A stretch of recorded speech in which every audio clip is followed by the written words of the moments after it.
When we imagine medieval castles, our minds often drift towards soaring stone towers, fluttering banners, noble knights, and candlelit halls echoing with heroic tales.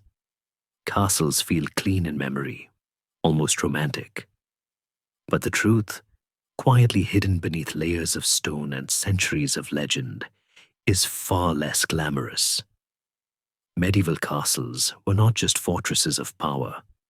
They were also places of overwhelming dirt, smell, disease, noise, and constant discomfort. Castles were living machines, designed primarily for defense, not hygiene. Hundreds, sometimes thousands, of people lived inside their walls. Lords and ladies, soldiers, servants, cooks, grooms, blacksmiths, children, dogs, pigs, rats, and insects. All shared the same enclosed space, often for months at a time, especially during sieges. Clean water was limited. Waste disposal was crude. Knowledge of bacteria was non-existent. What we now consider basic sanitation simply did not exist. Human waste was one of the greatest challenges. Most castles used garderobes, small stone latrines built into the walls. These dropped waste directly into moats, pits, or the base of the castle walls. Over time, these areas became foul cesspools, breeding flies, bacteria, and unbearable smells. In some castles, servants were tasked with cleaning these pits by hand, often at night, hauling waste away in barrels. During winter, waste could freeze solid. In summer, it rotted in the heat. Bathing was rare, not because people disliked cleanliness, but because heating water was expensive and time-consuming. A full bath might happen only a few times a year. Instead, people washed hands and faces when possible, and masked odors with herbs, perfumes, or scented oils. Clothes were worn repeatedly, often infested with lice and fleas. Bedding was stuffed with straw that absorbed sweat, blood, and insects. The kitchens, though vital to castle life, were another source of filth. Open fires filled rooms with smoke. Meat hung in the open, attracting flies. Food safety depended on salt, smoke, and luck. Spoiled food was common, and food poisoning was simply accepted as part of life. Leftover scraps were tossed into courtyards or moats, feeding animals and worsening the stench. Animals lived everywhere. Horses occupied stables inside the walls. Chickens wandered freely. Dogs guarded halls and slept near hearths. Pigs sometimes roamed courtyards, consuming scraps and waste. With animals came manure, fleas, and disease. Rats thrived in grain stores and walls, spreading illnesses long before anyone understood their cause. Castles were also noisy and dark. Stone walls trapped echoes, clanging armor, shouting soldiers, crying infants, barking dogs. Smoke from torches and fires blackened ceilings and irritated lungs. Windows were small, designed for defense, not light or air. Ventilation was poor, and rooms were damp and cold. Mold crept across stone surfaces, and respiratory illnesses were common. During sieges, conditions became truly horrifying. Supplies dwindled, water sources were contaminated, waste piled up. Bodies, human and animal, sometimes remained unburied for days. Disease spread rapidly. Desperation drove people to eat rats, leather, and even candles. Castles that symbolized power and peace became prisons of suffering in war. And yet people endured. They adapted. They survived. Medieval castles were not monuments of comfort. They were testaments to human resilience. Behind every grand wall was a daily battle against dirt, disease, and decay. The romance we see today is built upon centuries of unspoken hardship. Understanding the filthy reality of medieval castles does not diminish their importance. It deepens it. These were places where history happened, not in clean silence, but in sweat, smoke, stench, and struggle. And perhaps that makes the stories even more human. Close your eyes now. Let the screen fade, and let the modern world dissolve around you. Let the steady hum of electricity vanish, replaced by the crackle of a resin torch and the low, mournful howl of the wind battering against high stone walls. Can you feel the chill settling in? It is a damp, penetrating cold that seems to radiate from the very floor beneath your feet. Breathe in, slowly. The air here is not the neutral, sanitized air of a modern home. It is thick, textured, and heavy, with the scent of wood smoke, old leather, unwashed wool, and the faint, coppery tang of rust. This is the air of history, unfiltered and raw. Before you get comfortable, take a moment to like the video and subscribe, but only if you genuinely enjoy what I do here. Let me know your city and local time in the comments so we can see where everyone is listening from. We are drifting back, floating like a silent ghost toward a massive silhouette on the horizon. It is the year 1250, or perhaps 1300. The specific date matters less than the stone reality before us. As we approach the castle, the first thing that strikes you is not the majesty of the architecture, but the smell. Long before the towers loom over the treetops, the scent arrives, a complex, earthy, pungent mixture of thousands of people and animals living in close confinement. Historians often debate the visual appearance of these structures. While we picture them as somber, exposed grey stone, evidence suggests many were once whitewashed with lime, gleaming brilliantly across the countryside like pearls. But this brightness was a mask. The gleaming white walls hid a dark, cluttered, and profoundly dirty interior world. We move closer, crossing the boundary of the outer lands. The romance of the fairy tale castle begins to crumble the moment you step off the main road. The track leading to the gatehouse is churned into a deep, sucking mud, a chaotic slurry of rainwater, wagon ruts, and animal droppings.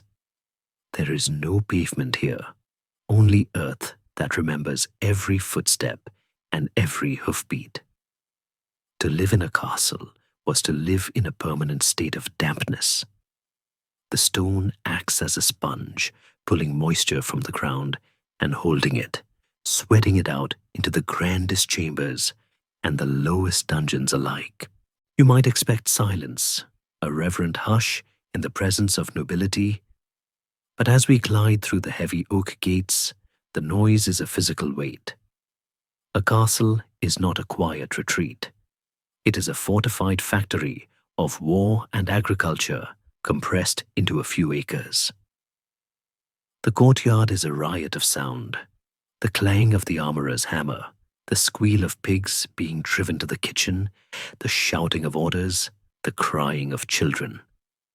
It is a dense, urban environment where privacy is a concept that simply does not exist yet.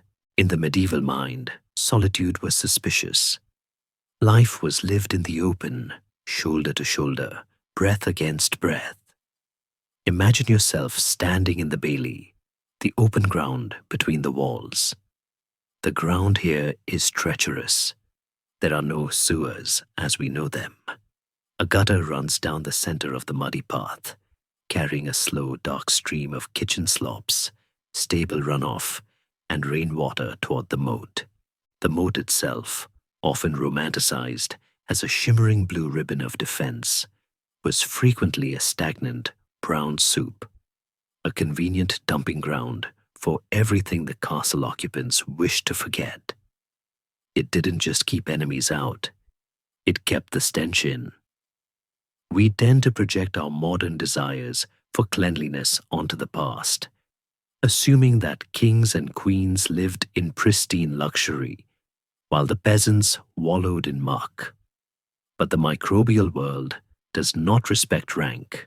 A king breathes the same smoky air as his groom. A queen walks on the same rush-covered floors where dogs have slept and fleas have hatched. The filth of the medieval castle was democratic. It touched everyone. As the sun begins to set, the visual grime fades into the shadows, but the other senses take over. The smoke from hundreds of candles and hearths thickens, creating a twilight haze that hangs in the rafters. It stings the eyes and coats the throat. This is the atmosphere we will inhabit for the next while. A world where the boundary between the magnificent and the repulsive is thinner than a silk tapestry. We are not here to judge them for their dirt, but to understand how they lived within it, to understand how they found beauty, power, and even comfort in a world that was, by our standards, unlivable. The drawbridge has been raised. The portcullis is down. We are locked in for the night. The heavy wooden doors of the great hall are opening before us, leaking warmth and the roar of 100 voices into the cold night air. We are about to step inside, leaving the mud of the courtyard for the deceptive softness of the rush-covered floor. But be careful where you step. In a medieval castle, the ground is never quite what it seems, and the shadows hold more than just secrets. We cross the threshold, and the heavy oak door thuds shut behind us, sealing out the biting wind of the courtyard. Immediately, the atmosphere shifts. The air here is warmer, thick with the heat of a central hearth that roars in the middle of the room, sending a pillar of grey smoke up toward a blackened hole in the roof. Or, if we are in a more advanced castle, toward a large stone chimney. But the smoke never quite escapes. It lingers, drifting like a phantom canopy over the heads of the diners, stinging the eyes, and flavoring every breath with the taste of burnt timber. This is the beating heart of the castle, the theater of power, justice, and hospitality. Visually, it is impressive. Your eyes are drawn upward to the vaulted timber ceiling, stained dark by centuries of soot, and to the colorful tapestries hanging on the walls. These tapestries are not merely decoration. They are insulation, trapping a layer of still air against the freezing stone to keep the room habitable. They depict scenes of hunting, courtly love, or biblical triumph, brightly colored threads weaving a story of order and beauty. But look down. The true story of castle life is written not on the walls, but on the floor. Beneath your feet lies a carpet of green. In England and France, it was common practice to cover the cold flagstones or beaten earth floors with rushes, dried reeds, straw, or fragrant grasses gathered from the local marshes and meadows. Freshly laid, these rushes offer a pleasing, springy texture, like walking on a dried lawn. When a high-ranking guest arrives, the lord might command fresh rushes to be strewn as a sign of respect, a green welcome mat rolled out for nobility. They might even sprinkle sweet-smelling herbs like lavender, meadowsweet, or chamomile among the reeds to release a pleasant burst of perfume when crushed underfoot. It sounds almost idyllic, a rustic connection to nature brought indoors. But this green layer is a deception. It is a lid placed over a slow-moving compost heap. In many castles, the rushes were not changed frequently. It was a labor-intensive task to clear the entire hall, sweep out the heavy debris, and haul in wagon loads of fresh material. So often, the servants simply added a fresh layer of new straw over the old. This created a geological layering of filth, a sedimentary record of every meal, every spill, and every accident that had occurred in the hall over the weeks, or sometimes months. Let your gaze drift to the space beneath the heavy oak trestle tables. Here, the floor is a chaotic ecosystem.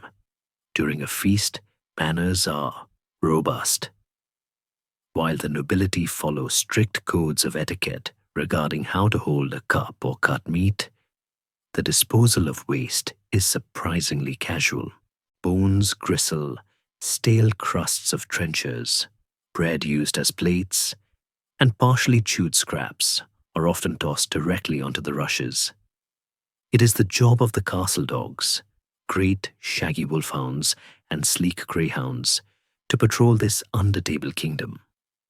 They are the medieval equivalent of a vacuum cleaner, though perhaps less efficient and certainly noisier. They snap and snarl over the choicest scraps, burying bones in the straw to rot for later. But the debris is not limited to food. History whispers a rather grim truth about these floors. They absorbed everything. Spilled ale and wine soaked into the bottom layers, fermenting in the dark warmth. Spittle from 100 coughing throats settled there.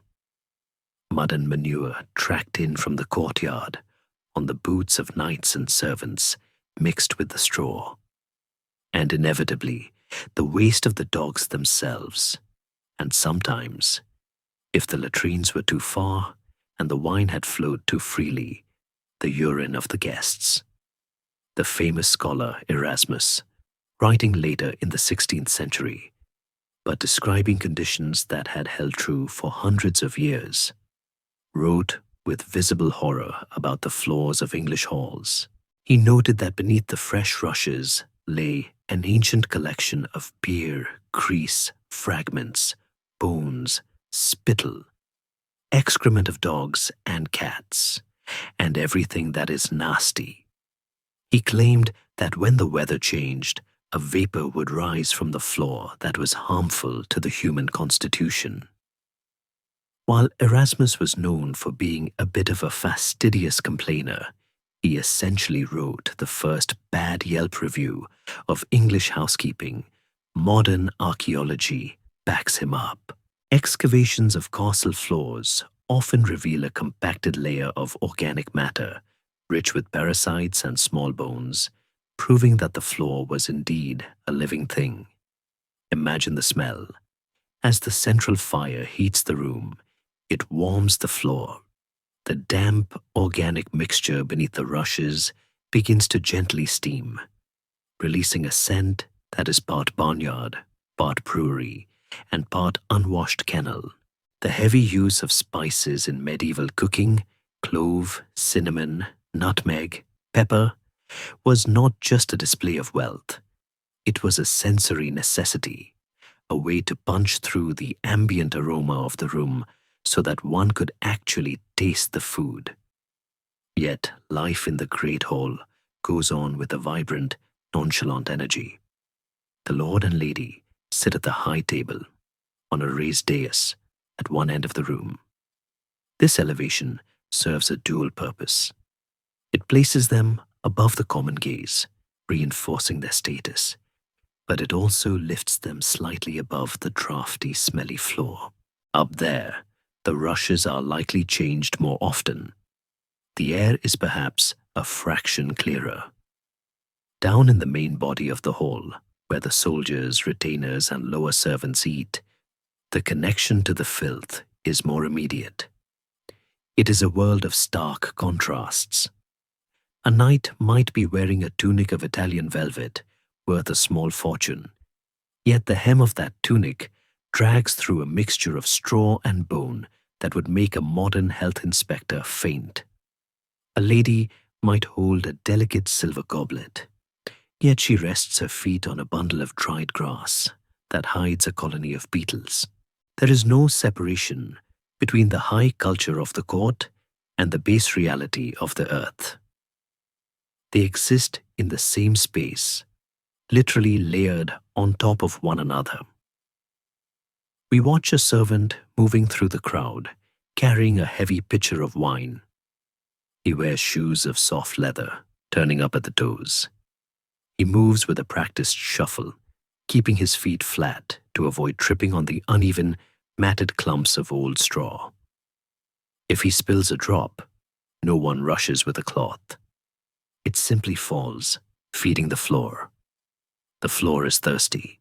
It drinks the wine, just as it drinks the rain that leaks from the unglazed windows during a storm. And consider the vermin. The rushes provide a perfect highway and nesting ground for the smaller inhabitants of the castle. Mice dart between the boots of the diners, unseen in the dim light. Fleas hop from the straw to the warm woolen hose of a soldier, hitching a ride to a new host. It is a constant, low-level migration of pests, moving from the floor to the furniture to the people and back again. The scratching you hear isn't just the wind. It's the sound of the hall itself, alive with 1,000 tiny movements. There is a strange coziness to it, however. In a world of cold stone and vast empty landscapes, the great hall feels safe. The filth implies life. The smell implies abundance. There is food here. There are people here. There is fire here. To a medieval mind, a clean, sterile stone floor might feel barren, like a tomb. This matted, smelly mess is the scent of survival. It is the scent of a household that is thriving, consuming, and persisting against the harshness of the winter outside. As the feast winds down, the hall transforms. Tables are dismantled and leaned against the walls. Pallets, simple mattresses stuffed with yet more straw, are dragged out. For many of the household staff and lower-ranking soldiers, the Great Hall is not just a dining room. It is their bedroom. They lie down on the rushes, wrapping themselves in cloaks, pressing their bodies together for warmth. They sleep directly on top of the debris of the dinner, breathing in the yeasty, earthy fumes of the floor. The embers of the fire glow red, casting long, dancing shadows that seem to animate the tapestries. The feast is over, but the biological cycle of the castle is just beginning. All that food and wine consumed with such gusto must go somewhere. The human body, like the castle itself, is a machine of processing. And as the night deepens, the urge to relieve oneself becomes the next great logistical challenge of the fortress. We leave the sleeping forms in the great hall, snoring in the smoky haze, and follow a draught of cold air toward a narrow, arched doorway in the corner. It leads to a spiral staircase, winding upward into the colder, darker recesses of the tower. We are heading toward one of the most essential, yet most feared, architectural features of the medieval world. We ascend the spiral staircase, our hands brushing against the rough, cold masonry of the tower. The air grows cooler here, stripping away the lingering warmth of the great hall's fire. And a new scent begins to assert itself, sharp, acrid, and unmistakable. It is the smell of ammonia, ancient and concentrated, a ghostly reminder of the body's most basic needs. We are approaching the garderobe, a polite French term that translates literally to wardrobe, though its function was far more biological than sartorial. In the medieval castle, privacy is a luxury, but sanitation is a logistical nightmare. We step into a small, narrow chamber carved into the thickness of the outer wall. It is little more than a stone closet, draughty and dim, illuminated perhaps by a single tallow candle guttering in the wind that whistles up from below. There is no porcelain here, no flush handle, no seat warmer.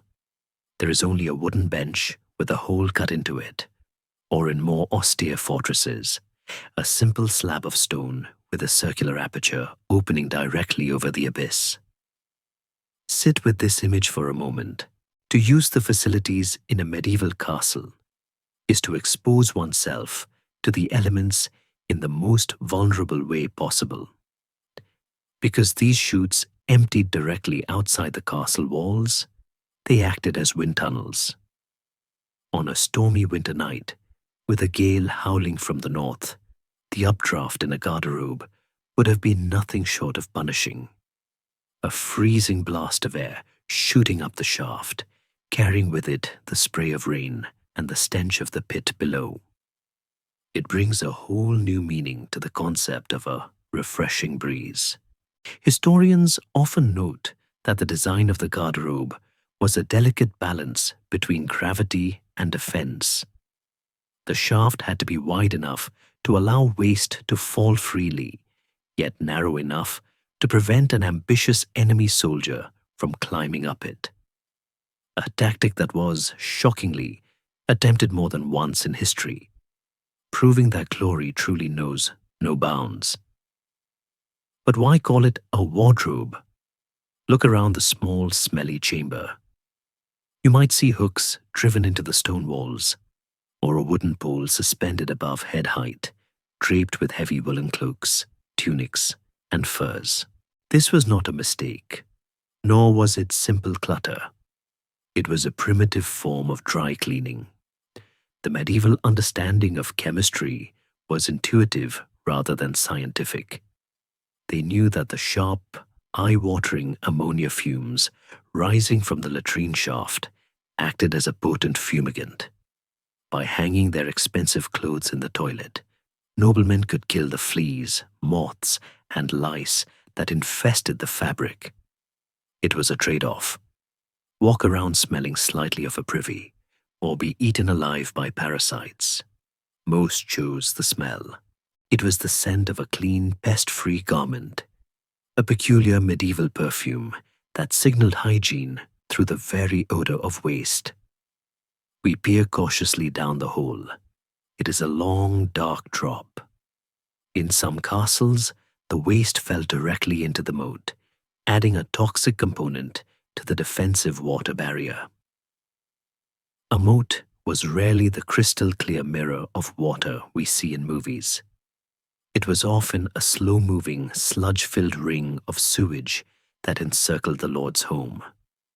In other castles, the shafts emptied into a cesspit at the base of the wall. As the weeks and months passed, the pile at the bottom would grow, a mounting problem that could not be ignored forever. Gravity does the work of removal, but it does not make the matter disappear. It simply moves it to the ground floor. And this brings us to one of the most unsung, heroic, and tragic figures of the medieval world, the gong farmer. The gong farmer, the name derived from gong, an old word for a latrine, was the man tasked with the impossible. He was the night worker, the shadow who arrived when the castle slept to battle the mounting filth. His job was to dig out the cesspits, usually by hand or with crude shovels, filling buckets and barrels with weeks' worth of royal and common waste. It was a job performed in darkness, not just for shame, but because the smell was considered offensive to the daylight hours. These men were well paid, often earning significantly more than a skilled laborer or a soldier, a testament to the absolute necessity and the absolute horror of their work. But the money came at a steep price. Imagine being the gong farmer. You stand waist-deep in a bit of night soil, the heavy, suffocating fumes burning your lungs. The danger wasn't just the smell, it was the chemistry. Decaying waste releases methane and hydrogen sulfide. There are historical records of gong farmers passing out from the fumes and suffocating in the filth they were trying to remove, a silent, lonely death in the dark. Yet, they were essential. Without them, the castle would literally fill up. During a siege, when the gong farmers could not work and the pits could not be emptied, the backup of waste became a catastrophic health hazard. often killing more defenders through dysentery and typhoid than the enemy arrows did. Back inside the chilly stone room, we consider the smaller details of the experience. What did they use for wiping? Paper was a rare and precious commodity, certainly not to be wasted on such a task. The answer, as with everything in the Middle Ages, depended on your station. If you were a wealthy lord, you might use small squares of linen or wool, which would be washed and reused, a thought that might make us shudder, but was perfectly logical to them. For the majority, however, the solution was organic. A handful of hay, a bunch of straw, damp moss, or even a smooth stone. There was a specific plant, the common mullein, known affectionately as cowboy toilet paper, in the American West, but used for centuries in Europe, with its soft, fuzzy, flannel-like leaves. But in the dead of winter, when the moss was frozen and the leaves were gone, one made do with whatever was at hand. The concept of comfort in this room was non-existent. It was a functional, brutal necessity. The garderobe also served as a strange social equalizer. In larger castles, latrines were sometimes built in rows, much like the stalls in a modern public restroom, but without the partitions. People sat side by side, conducting their business while discussing the politics of the court or the news of the day. The groom of the stool, a later Tudor invention, was a highly coveted position where a courtier would assist the king with his toileting needs. Far from being a degrading job, it was a position of supreme intimacy and trust. If you are wiping the king's bottom, you have his ear. You are arguably the most powerful man in the kingdom for those few minutes. This lack of privacy, this openness about bodily functions, created a psychological landscape very different from our own. They knew each other's bodies, smells, and ailments intimately. There was no sanitizing the reality of being human. As we turned to leave the garderobe, pulling the heavy wooden door shut to trap the smell, we noticed the stains on the outer wall of the castle through a narrow arrow slit. Long dark streaks run down the masonry where the chutes empty, staining the white limestone with the rust and brown of organic decay. The castle, for all its architectural glory, is bleeding filth. It is a giant stone organism that consumes and expels, and the evidence is painted on its very skin. The romantic image of the lady leaning out of the tower window to wave to a knight takes on a different hue when we realize she might be standing directly above the outlet of the main latrine shaft. We descend the stairs again, moving away from the cold draft and the ammonia sting. We are heading back toward the warmth, but our journey into the castle's hygiene is far from over. We have dealt with the output, but what about the input? We have seen how they expelled waste, but how did they cleanse themselves of it? The answer lies not in abundance, but in scarcity. In a world without taps, without pipes, and without boilers, water was not a right. It was a heavy, difficult, and precious burden. We move now towards the well, the deep, dark eye of the castle, to understand the liquid gold that kept them alive and the dirty truth about why they used so little of it. We leave the dark, narrow confines of the garderobe and step back into the main body of the castle. The air changes again. We are moving away from the scent of decay and toward the source of life. Yet the atmosphere remains heavy, damp, and cool. We find ourselves in the inner courtyard, or perhaps in a dedicated chamber at the base of the keep, standing before a low circular wall of stone. This is the castle well. If the great hall is the heart of the fortress, pumping noise and heat through the stone veins, Then the well is its lungs, the silent, deep reserve of survival. Without this shaft plunging into the earth, the mighty walls, the brave knights, and the thick oak doors would be meaningless. A castle without water is nothing more than a stone tomb waiting to be sealed. Peer over the edge. It is an abyss. In some castles, like the mighty Dover in England, the well shaft cuts down through 300 feet of solid chalk to reach the water table. Drop a pebble, and you will wait a long, silent beat, 1, 2, 3, before a faint, distant plip echoes back to you. It is a sound that emphasizes the terrifying isolation of the castle. The water down there is cold, clear, and filtered by the earth, but the distance between the thirst of the people above and the relief below is a vertical marathon. We often take the turn of a tap for granted. Water, for us, is instant, infinite, and weightless. But for the medieval resident, water was heavy. It was a physical burden that dictated the rhythm of the day. A single gallon of water weighs over 8 pounds.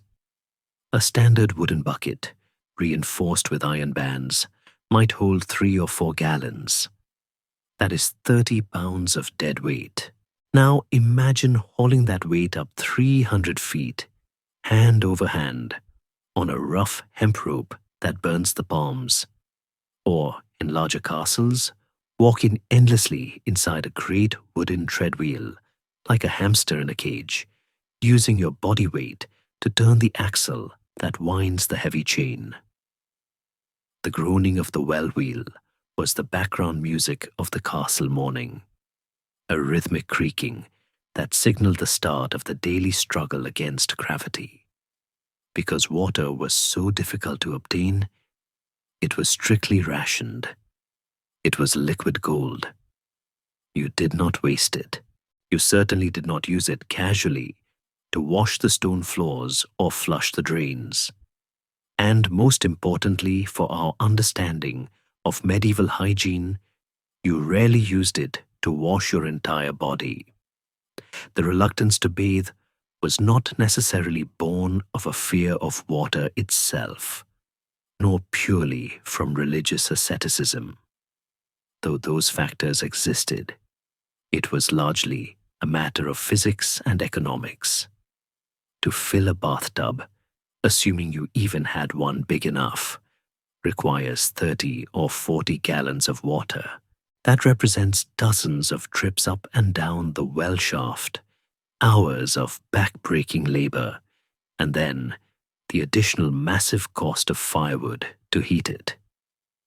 A hot bath was an immense extravagance of energy. It was cheaper to stay dirty.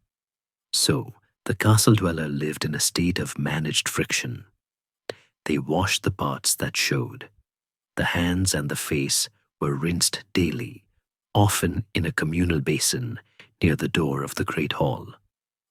This ritual was one of the few nods to hygiene that was strictly enforced. Before a meal, servants called ewers would approach guests with a pitcher of water, a basin, and a towel. Wealthy households might use an aquamanile, a beautiful hollow bronze vessel shaped like a lion, a griffin, or a horse. Water was poured from the creature's mouth over the hands of the Lord, catching the runoff in the basin below. It was a moment of performance, a way of saying, "Look, we have water to spare," even if the water was cold and the towel was shared by 20 other people. But what about drinking? There is a persistent myth that medieval people never drank water because it was universally contaminated, preferring beer and wine exclusively. Historians still argue about the extent of this, but the water is poison idea is an oversimplification.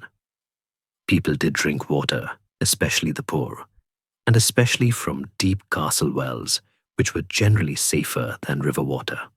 However, the water from a deep chalk well is hard, mineral-heavy, and fiercely cold. It sits in the stomach like a stone. Furthermore, in a world without germ theory, water was unpredictable. It could be pure one day, and if a rat fell in the well, deadly the next. So the castle relied on the brewhouse. Ale was the safe hydration. It was boiled during production, which killed the pathogens, though they didn't understand the science of why it worked. They just knew it didn't give them the flux. But this wasn't the high alcohol craft beer of a modern pub. It was small beer, a thick, cloudy, low alcohol porridge-like drink that provided hydration and crucial calories. Everyone drank it. Men, women, children, even the priest. It was liquid bread. The smell of the brewing vat, a yeasty, warm, sour aroma, would have mingled with the cold, mineral scent of the well water, creating the olfactory landscape of the castle's hydration. However, the well had a darker side. It was the castle's greatest vulnerability. If an enemy could poison the well, the siege was over. Dead animals, or worse, were sometimes thrown into the shafts of besieged castles to force a surrender. And within the castle walls, the well was a dangerous open mouth. Records exist of children, servants, and even distracted knights falling in. It was a dark, wet grave in the center of the home. To draw water was to dance with danger. There were other sources, of course. Rainwater was collected from the lead roofs and channeled into cisterns. This water was softer and better for washing clothes, but it came with its own silent threat. The pipes and tanks were often lined with lead. The Romans knew lead was toxic, but medieval builders prized it for its malleability and waterproofing. So the clean rainwater was often slowly poisoning the inhabitants with neurotoxins, adding a layer of chemical madness to the already difficult lives of the nobility. Watch a servant now, tasked with filling the ewer for the Lord's table. He is likely a young boy, his hands calloused. He lowers the bucket into the black throat of the well. The rope hums as it plays out.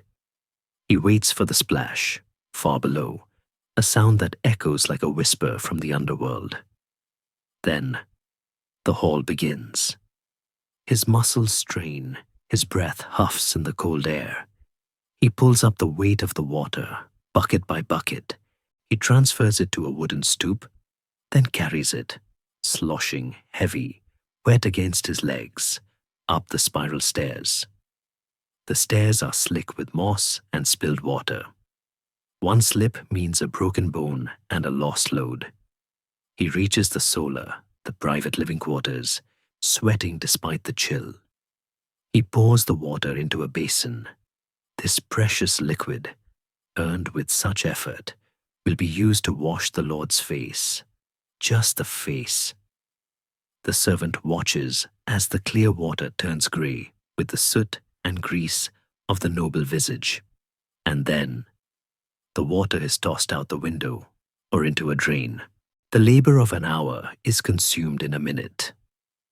This stark disparity between the effort of extraction and the brevity of use defined the medieval relationship with cleanliness.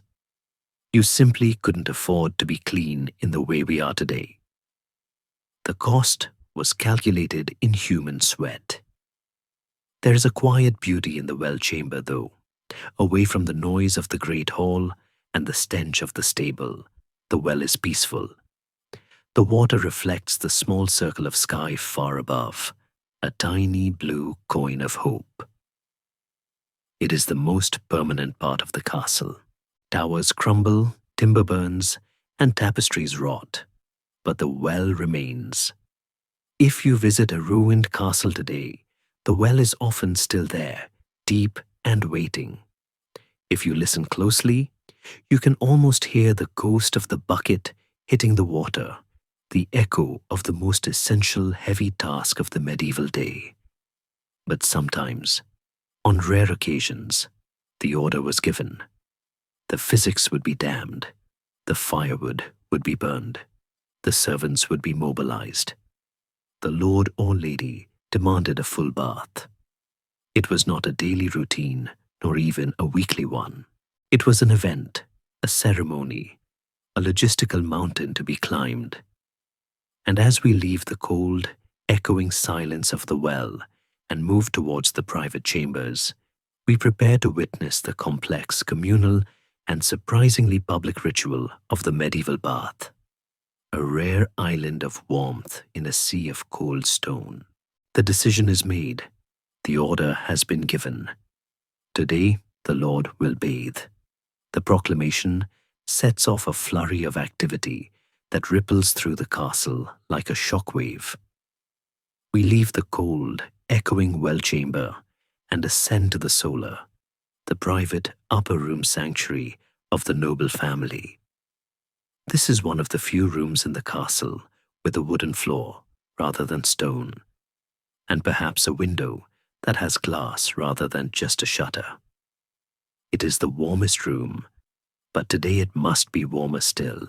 A great wooden tub, resembling an oversized wine barrel sawed in half, is rolled into the center of the room.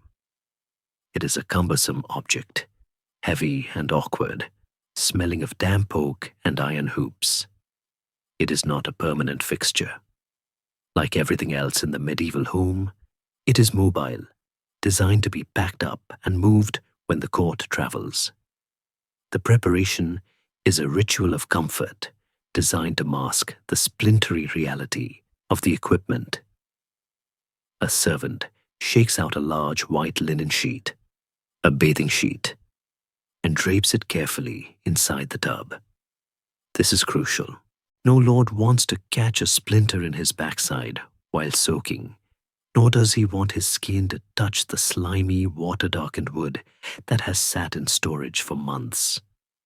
The linen provides a barrier of softness, a false porcelain skin for the wooden vessel. It billows down, lining the bottom and the sides, turning the rough barrel into a cloud-like nest. Then comes the water. We watch the struggle to draw it from the well. Now we watch the struggle to heat it. There is no plumbing, so the water must be heated in great cauldrons over the kitchen fires, often quite far away, and then carried, steaming and sloshing in buckets, up the stairs. It is a bucket brigade of sweat. By the time the water reaches the tub, it has already lost some of its heat to the cold stone corridors. To combat this, the servants add herbs to the water, bags of chamomile, mallow, fennel, and mint. These are not just for the pleasant aroma, though in a castle full of foul smells, the scent of steeping mint is a godsend. They are believed to balance the humors of the body, opening the pores and drawing out the bad air. When the tub is finally full, it is a steaming, fragrant island in the center of the room. But the medieval bather does not simply hop in. The fear of drafts is deep-seated and medically recognized. Cold air striking wet skin was thought to invite sickness, fevers, and even death. To prevent this, a canopy is often rigged over the tub, creating a tent-like structure. The bather sits inside this pavilion of cloth, trapped with the steam. It looks a bit like a magician's trick. Our lord vanishes into a tent in the middle of his bedroom and emerges an hour later, cleaner and redder. Inside the warmth of the tent, the experience is one of rare, unburdened luxury. For a modern person, a bath is a moment of solitude. For the medieval noble, it was often a social event. If the tub was large enough, or if the stew, a bathhouse, was being used, people might bathe together. They would eat, drink wine, and play board games on a plank laid across the rim of the tub. Imagine a dinner party, but everyone is naked, wet, and smelling of boiled sage. It sounds scandalous to Victorian sensibilities, but to the medieval mind, it was simply practical comfort. The church, of course, had complex feelings about this. They debated endlessly whether bathing was a virtuous act of cleanliness next to godliness, or a slippery slope toward the sins of the flesh. Saint Benedict warned that baths should be granted to the sick as often as needed, but to the healthy, and especially to the young, they should be granted more sparingly. Too much washing might wash away one's spiritual armor. For the bather, however, the primary concern is the soap. We take our lathering bars for granted, but medieval soap was a harsh chemistry. It was typically soft soap, a gelatinous, grey-black goo made from wood ash and animal fat, tallow. It smelled faintly of the slaughterhouse and was caustic enough to strip skin if used too vigorously. To make it palatable for the nobility, it was often scented with oils, but it never quite lost its abrasive, industrial character. They scrubbed with sponges or bundles of herbs, exfoliating the grime of weeks or months. The water turns grey and opaque, a soup of dead skin, charcoal dust, and road dirt. And here lies the most infamous aspect of the medieval bath, the sharing of the water. Heating 40 gallons of water is an all-day event. You do not pull the plug and start over for the next person. There is a hierarchy to the water. The Lord bathes first, when the water is hottest and cleanest. Then, perhaps, the lady, though she often had her own smaller tub for privacy. Then the children, then the upper servants. By the time the lowest member of the household gets their turn, the water is lukewarm, murky, and thick with the filth of 6 other people. The old saying, "Don't throw the baby out with the bath water," is often attributed to this practice, suggesting the water was so dirty you might lose an infant in it. While linguists argue that this phrase actually appeared much later, the visual it conjures is startlingly accurate to the reality of the castle tub. There is a vulnerability here. The castle is a fortress of stone and iron, designed to be impenetrable. But in the bath, the armor is off, the sword is out of reach, the Lord is naked, wet, and soft. History is full of assassinations that took place in the bath, a defenseless moment in a violent world. Perhaps that is why the door to the solar is bolted, and a trusted guard stands outside. Even in his most relaxed moment, the medieval man is never truly safe. As the heat begins to fade from the water, the bather must emerge. This is the dangerous part. Servants stand ready with warm sheets heated by the fire. The bather is wrapped instantly, patted dry, and hurried into bed, or dressed in fresh linen underclothes. The dirty water, now a cooling puddle of grey sludge, must be bailed out by hand, bucket by heavy bucket, and carried back down the stairs to be dumped in the courtyard drain. The cycle of labor closes. The tub is dried, the linen sheet washed, and the barrel rolled away into the shadows. The room returns to being a bedroom, the brief illusion of a spa, dissolving back into the drafty reality of the 13th century. It is a lot of work for 30 minutes of cleanliness. It makes you understand why they didn't do it every day. The sheer calorie cost of a bath was immense. It was an event reserved for great feasts, knighting ceremonies, or recovering from a long military campaign. For the rest of the year, they lived with their natural scent. We might wrinkle our noses at the thought, but to them, the smell of a human body, sweat, wood smoke, old wool, was just the smell of being human. It was the smell of life. Yet, There is a lingering question as the servants haul the last buckets away. Where did all that hot water come from? We mentioned the kitchen fires, but to understand the true scale of the effort, we must descend from the quiet luxury of the solar into the belly of the beast. We must go where the heat is born, where the animals are butchered, and where the filth is of a different, more organic variety. We are going to the kitchens. The kitchen of a medieval castle is not the sterile stainless steel laboratory of a modern restaurant.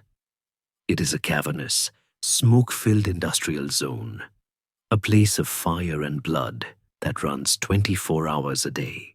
As we approach, the temperature rises. The smell of roasting meat becomes overpowering, mixed with the scent of unwashed bodies and burning fat.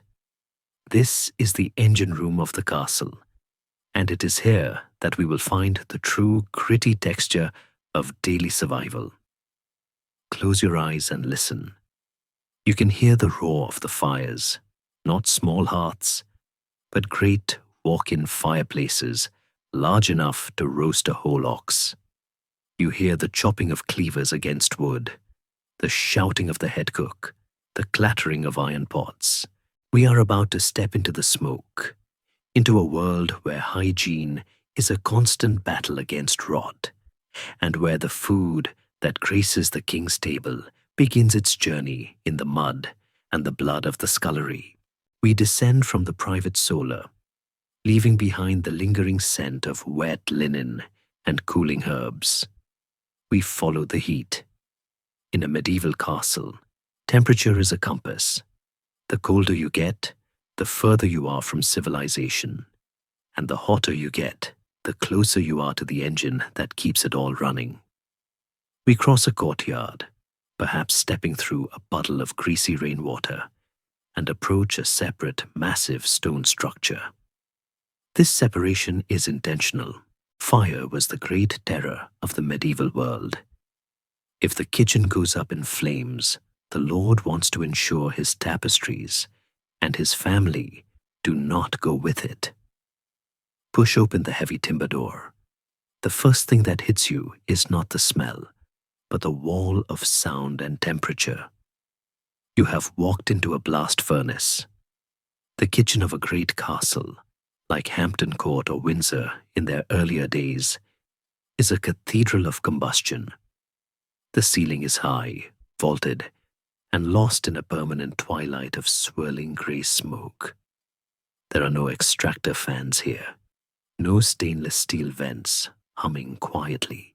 Instead, there are louvered openings in the roof, primitive nostrils that struggle to exhale the sheer volume of smoke produced by the massive fireplaces lining the walls. These hearths are not the cozy nooks of a cottage. They are gaping caves of brick and stone, large enough to roast a whole ox, a wild boar, or a dozen geese at once. Logs the size of tree trunks are fed into the maw, crackling and spitting, sending showers of sparks drifting up into the haze. Your eyes water immediately. The air is thick with a suspension of wood smoke, pulverized charcoal, and atomized grease. It coats everything. If you were to run a finger along the stone wall, it would come away slick and black. This grease is the patina of the kitchen, a layer of flavor and filth that accumulates over centuries. But look through the haze. The room is a hive of frantic, sweaty activity. This is a military operation. The staff here are not the gentle cooks of a fairy tale. They are the infantry of the household. At the top is the master cook, a figure of terrifying authority, often wielding a large wooden ladle like a scepter or a cudgel. He barks orders that cut through the roar of the fire.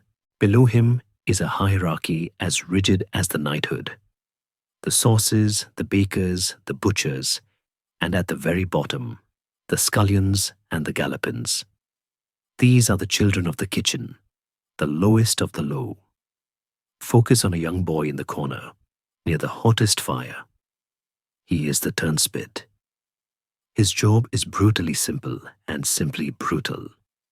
He sits on a low stool or sometimes on the floor, turning a heavy iron handle that rotates the spit over the flames.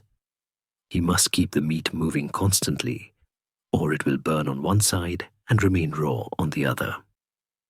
He does this for hours. The heat is blistering. His face is red and shining with sweat, his eyebrows likely singed off long ago. To keep from fainting, he might be stripped to the waist, his skin drinking in the smoke. And where does that sweat go? Gravity answers that question. It drips, inevitably, into the dripping pan or onto the roasting meat itself, adding a salty, human seasoning to the Lord's dinner. Historians and archaeologists have found that the skeletal remains of kitchen workers often show signs of immense wear and tear, spine deformations from heavy lifting, and weaver's bottom, ischial bursitis, from sitting on hard stones for endless hours. The turnspit boy was a biological motor, a human gear in the machine of the feast. Later centuries would breed specific dogs. The turnspit dog, a long-bodied, short-legged breed related to the corgi, to run in wheels to turn the meat, sparing the boys. But in the medieval kitchen, flesh and blood are the cheapest fuel available. The floor of the kitchen is a treacherous landscape. It is likely paved with stone, but you would hardly know it. It is slick with spilled blood from the butchery, vegetable peelings, dropped dough, and the ever-present grease. Sawdust might be scattered to provide grip, but it quickly turns into a sodden mash. Moving across this room, carrying a cauldron of boiling water, is a high-stakes gamble. Accidents are common. Burns are a badge of office. A slip could mean scalding, or worse, falling into the fire itself. Hygiene, by modern standards, is a nightmare. There are no hand-washing stations with antibacterial soap. Hands are wiped on aprons that are stiff with old food. A cook might chop a chicken, wipe his hands on his tunic, and then knead the dough for the almond milk tarts. Cross-contamination is not a concept. It is a recipe step. Flies are everywhere. In the summer, they form a buzzing cloud over the butchery tables, landing on the raw meat, the cooked meat, and the cook's faces indiscriminately. The staff simply wave them away and carry on. The philosophy is one of heat. If we boil it long enough, it's probably fine. Animals are part of the staff, unofficially. Cats prowl the rafters and the dark corners, hunting the mice that inevitably draw onto the grain sacks. Dogs, smaller terriers or spaniels, might dart between the legs of the cooks, snapping up scraps that fall to the floor. While this seems chaotic, these animals are essentially the cleaning crew. If a piece of mutton falls, the dog gets it. It keeps the floor marginally clearer, though it adds the risk of tripping over a sleeping hound while carrying a tray of peacock pie. In the center of the room stands the great cauldron, a massive iron pot suspended over a fire. This is the perpetual stew, or pottage. Into this pot goes everything: chopped vegetables, grains, scraps of meat, herbs, and water. It simmers constantly, day and night. Bowls are ladled out, and new ingredients are tossed in. It is said that in some peasant households, and perhaps in the servants' quarters of castles, the pot was never fully emptied, meaning some of the broth at the bottom could technically be years old. A sourdough starter of soup. It is a nutritional anchor, a warm, brownish slurry that keeps the workforce alive. But for the Lord's table, the ambition is higher. We see platters being prepared that defy logic.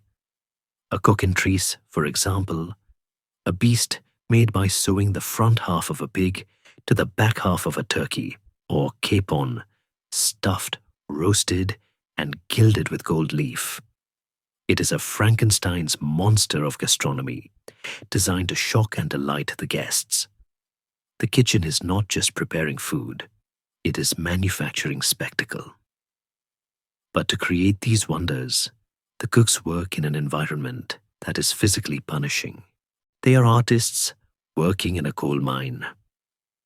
There is a myth that medieval people used heavy spices, pepper, cloves, cinnamon, nutmeg, to cover up the taste of rotting meat. It's a story we've all heard. They didn't have fridges, so the meat was green, and they peppered it to hide the taste. Historians of food, however, strongly dispute this. Spices in the Middle Ages were astronomically expensive, often worth their weight in gold. A lord would no more waste a fortune in saffron on a rotten piece of beef than a modern billionaire would pour vintage champagne into a cup of sour milk. If you could afford spices, you could afford fresh meat. The heavy spicing was a status symbol and a medical belief. Spices were thought to aid digestion and warm the stomach. The poor, who did eat older meat, couldn't afford the spice to hide it. They just used garlic and onions, or simply hoped for the best. As the dinner hour approaches, the tension in the kitchen snaps tight. The sewer, the officer in charge of serving, arrives with his procession of waiters. The platters are wiped down with a cloth, hopefully a clean one. The assayer tests the food for poison, taking a small bite of each dish. This isn't just paranoia. In the chaotic, open environment of the kitchen, it would be remarkably easy for a rival to slip a pinch of hemlock into the sauce. The kitchen is a security risk. The doors swing open and the food leaves the inferno. It travels through the cool air of the corridor, losing heat with every step, heading toward the great hall. Behind it, the kitchen remains a roaring, smoky hellscape. The scullions scrape the burnt bits from the pans. The turnspit boy rubs his aching arm, perhaps stealing a charred crust of bread as his reward. The fire crackles on, consuming the oxygen, turning the stone walls just a little darker. But the kitchen's greatest enemy is not the fire, nor the heat. It is time. The moment an animal is slaughtered, the clock starts ticking. In a world without refrigeration, keeping the vast stores of food from turning into a poisonous sludge is a constant, desperate battle. We leave the heat of the hearth and move to the colder, darker storage rooms, the larder and the buttery, where the silent war against the microscopic world is being fought with salt, smoke, and prayer. We leave the roaring, sweaty inferno of the kitchen and step through a heavy wooden door into the sudden, shocking cool of the larder. The noise of the chopping and shouting fades instantly, replaced by a damp, respectful silence. The air here is different. It does not smell of roasting fat or wood smoke. It smells sharp, acrid, and mineral. It smells of the sea and the grave. This is the domain of the larderer, the guardian of the castle's calories, and his enemy is not an invading army, but an invisible, relentless force. Biological decay. In a world without refrigeration, time is a predator. From the moment a carrot is pulled or a stag is felled, it begins to die. Bacteria and mold spores, though unknown to the medieval mind, are the unseen armies laying siege to the food supply. To fight them, the castle garrison relies on three ancient weapons: salt, smoke, and dryness. Walk with me down the rows of barrels. This is the salt house, or the salting room. Here, great wooden casks, known as powdering tubs, stand like sentinels. Inside them, cuts of beef, pork, and venison are buried in coarse rock salt. The term powdering comes from the dusting of salt that covers the meat like a winter frost. The salt is a brutal miracle. It draws the moisture out of the flesh, creating an environment where bacteria cannot survive. But it also transforms the food. A piece of beef left in the powdering tub for months does not emerge as a tender steak. It comes out as a grey, hard slab, stiff as a board and salty enough to burn the tongue. Before it can be eaten, it must be soaked in fresh water for hours, sometimes days, to leach the salt back out. Even then, the texture is often likened to shoe leather. If you have ever wondered why medieval people loved stews and gravies so much, it wasn't just for flavor. It was to rehydrate the meat enough to make it chewable without losing a tooth. Look up. The ceiling is a forest of hanging shapes. In the smokehouse, or simply in the rafters of the chimney, sides of bacon, hams, and strings of sausages hang like sleeping bats. They are blackened by soot, cured by the acrid fumes of oak or juniper fires. The smoke seals the surface, creating a protective rind that insects find difficult to penetrate.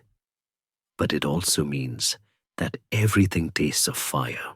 The medieval palate was attuned to the flavors of preservation. The sting of salt, the bitterness of smoke, the sourness of vinegar. Freshness was a seasonal luxury. Preservation was a year-round necessity.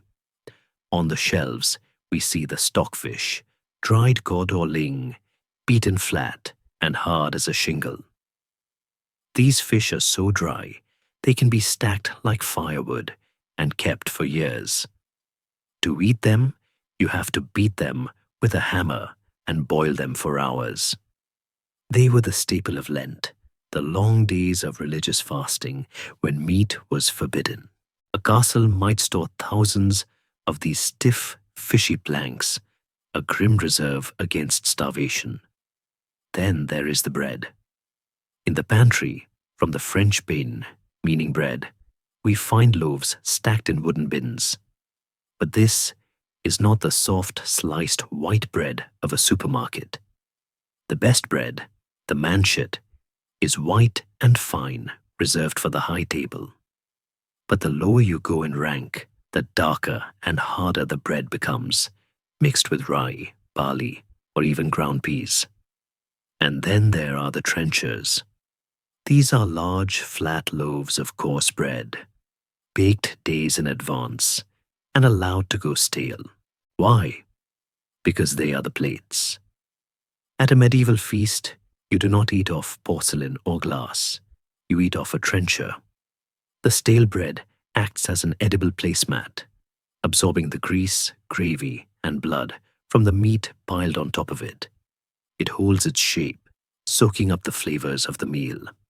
By the end of dinner, the trencher is a sodden, gravy-soaked sponge. It was rarely eaten by the diner.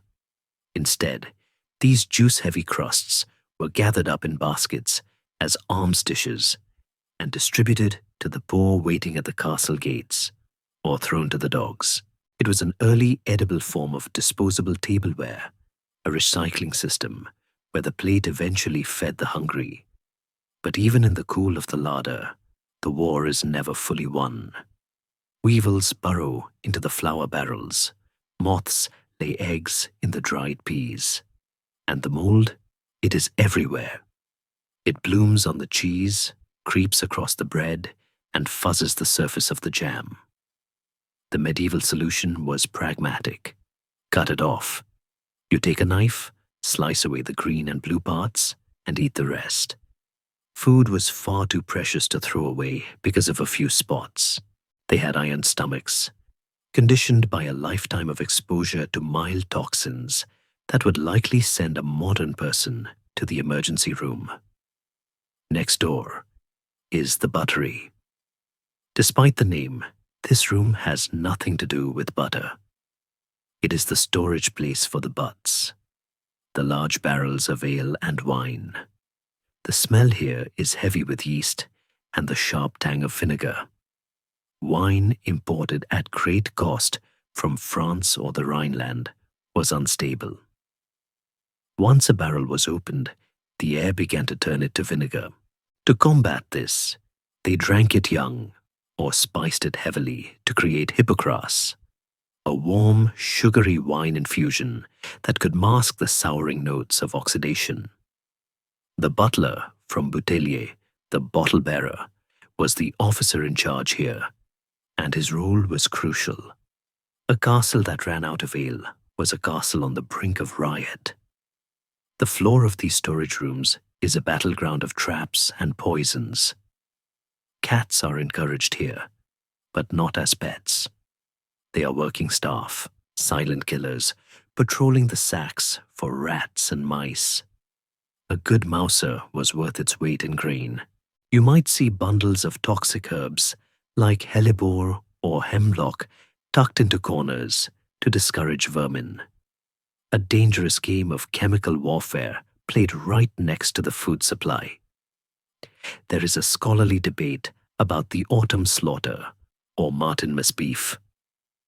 The traditional story goes that medieval farmers couldn't feed their livestock through the winter, so they slaughtered the majority of animals in November, around St. Martin's Day, and salted the meat to survive until spring. While this adds a dramatic flair to the season, a great river of blood before the snow, modern agricultural historians suggest this is exaggerated. Medieval farmers were quite capable of keeping breeding stock alive over winter. The slaughter was likely more of a culling of the weak or surplus animals rather than a total liquidation. Still, the image of the castle larder filling up with carcasses as the days grew short is a powerful reminder of the seasonality of life. Winter was coming, and the larder was the fortress against hunger. As we stand in the dim light, surrounded by the silent, salted dead, we realize that the castle is a hoarder's den. It is packed with supplies because the outside world is unreliable. A harvest might fall. A siege might close the roads. God might send a plague. The larder is the physical manifestation of anxiety, a stockpile of hard cheese and salty beef built to weather the apocalypse. But while the salt can keep the meat from rotting and the cats can keep the rats at bay, there is another invasion that no wall can stop and no larder can starve out. It is an invasion that happens closer to home, right on the skin of the Lord and Lady. We have spoken of the pests that eat the food, but now we must speak of the pests that eat the people. We leave the cold, vinegar-scented air of the buttery and ascend the stairs once more, heading for the softest, warmest, and supposedly most luxurious parts of the castle, the bedchambers. Here, amidst the velvet curtains and fur-lined robes, a different kind of filth is hiding in plain sight. It is time to talk about the itchy, crawling companions of the nobility. We ascend the final flight of stairs, leaving the cold, vinegary air of the storerooms behind us. The stone steps are worn smooth in the center, dipped by generations of leather soles, leading us upward to the most exclusive, the most expensive, and theoretically, the most comfortable room in the castle, the Lord's bedchamber. Here, the harshness of the medieval world is softened by wealth. The windows are glazed with small diamond-shaped panes of glass that distort the light into milky pools. A fire crackles cheerfully in a private hearth, casting a warm golden glow over the furniture. The bed is a massive, imposing structure of carved oak, draped in heavy curtains of velvet and brocade, designed to create a room within a room, a warm cocoon against the pervasive draught. The lady of the house sits by the window, catching the last of the daylight to work on her embroidery. She wears a gown of crushed crimson velvet, trimmed with the snowy white fur of the ermine. It is a scene of perfect, painterly elegance. But watch closely. Every few minutes she pauses. Her hand moves, almost unconsciously, to her neck or to the heavy folds of her sleeve. She scratches, a quick, sharp dig of the fingernails, and then she returns to her needlework. This subtle gesture is the secret handshake of the Middle Ages. It reveals that beneath the silk, the fur, and the gold, she is not alone. She is carrying a colony of passengers. We are now entering the itchy, crawling dominion of the louse and the flea. In the modern world, we associate parasites with poverty and neglect. In the medieval castle, they were an equal opportunity affliction. They did not care about the nobility of your blood. They only cared about the warmth of your blood. The body louse was a constant companion to high society. These tiny creatures did not live on the skin, but in the seams of the clothing. And think about the clothing of the nobility. It was complex, layered, and difficult to clean. While the linen undershifts could be boiled and bleached, the outer layers, the heavy wools, the delicate silks, the intricate embroideries, could never touch water without being ruined. They were brushed, aired out, and perfumed, but they were rarely truly washed. This made the deep, warm folds of a velvet gown a permanent 5-star hotel for lice. There is a famous, though slightly gruesome story concerning Thomas Becket, the Archbishop of Canterbury. When he was murdered in his cathedral in 1170, his body was prepared for burial.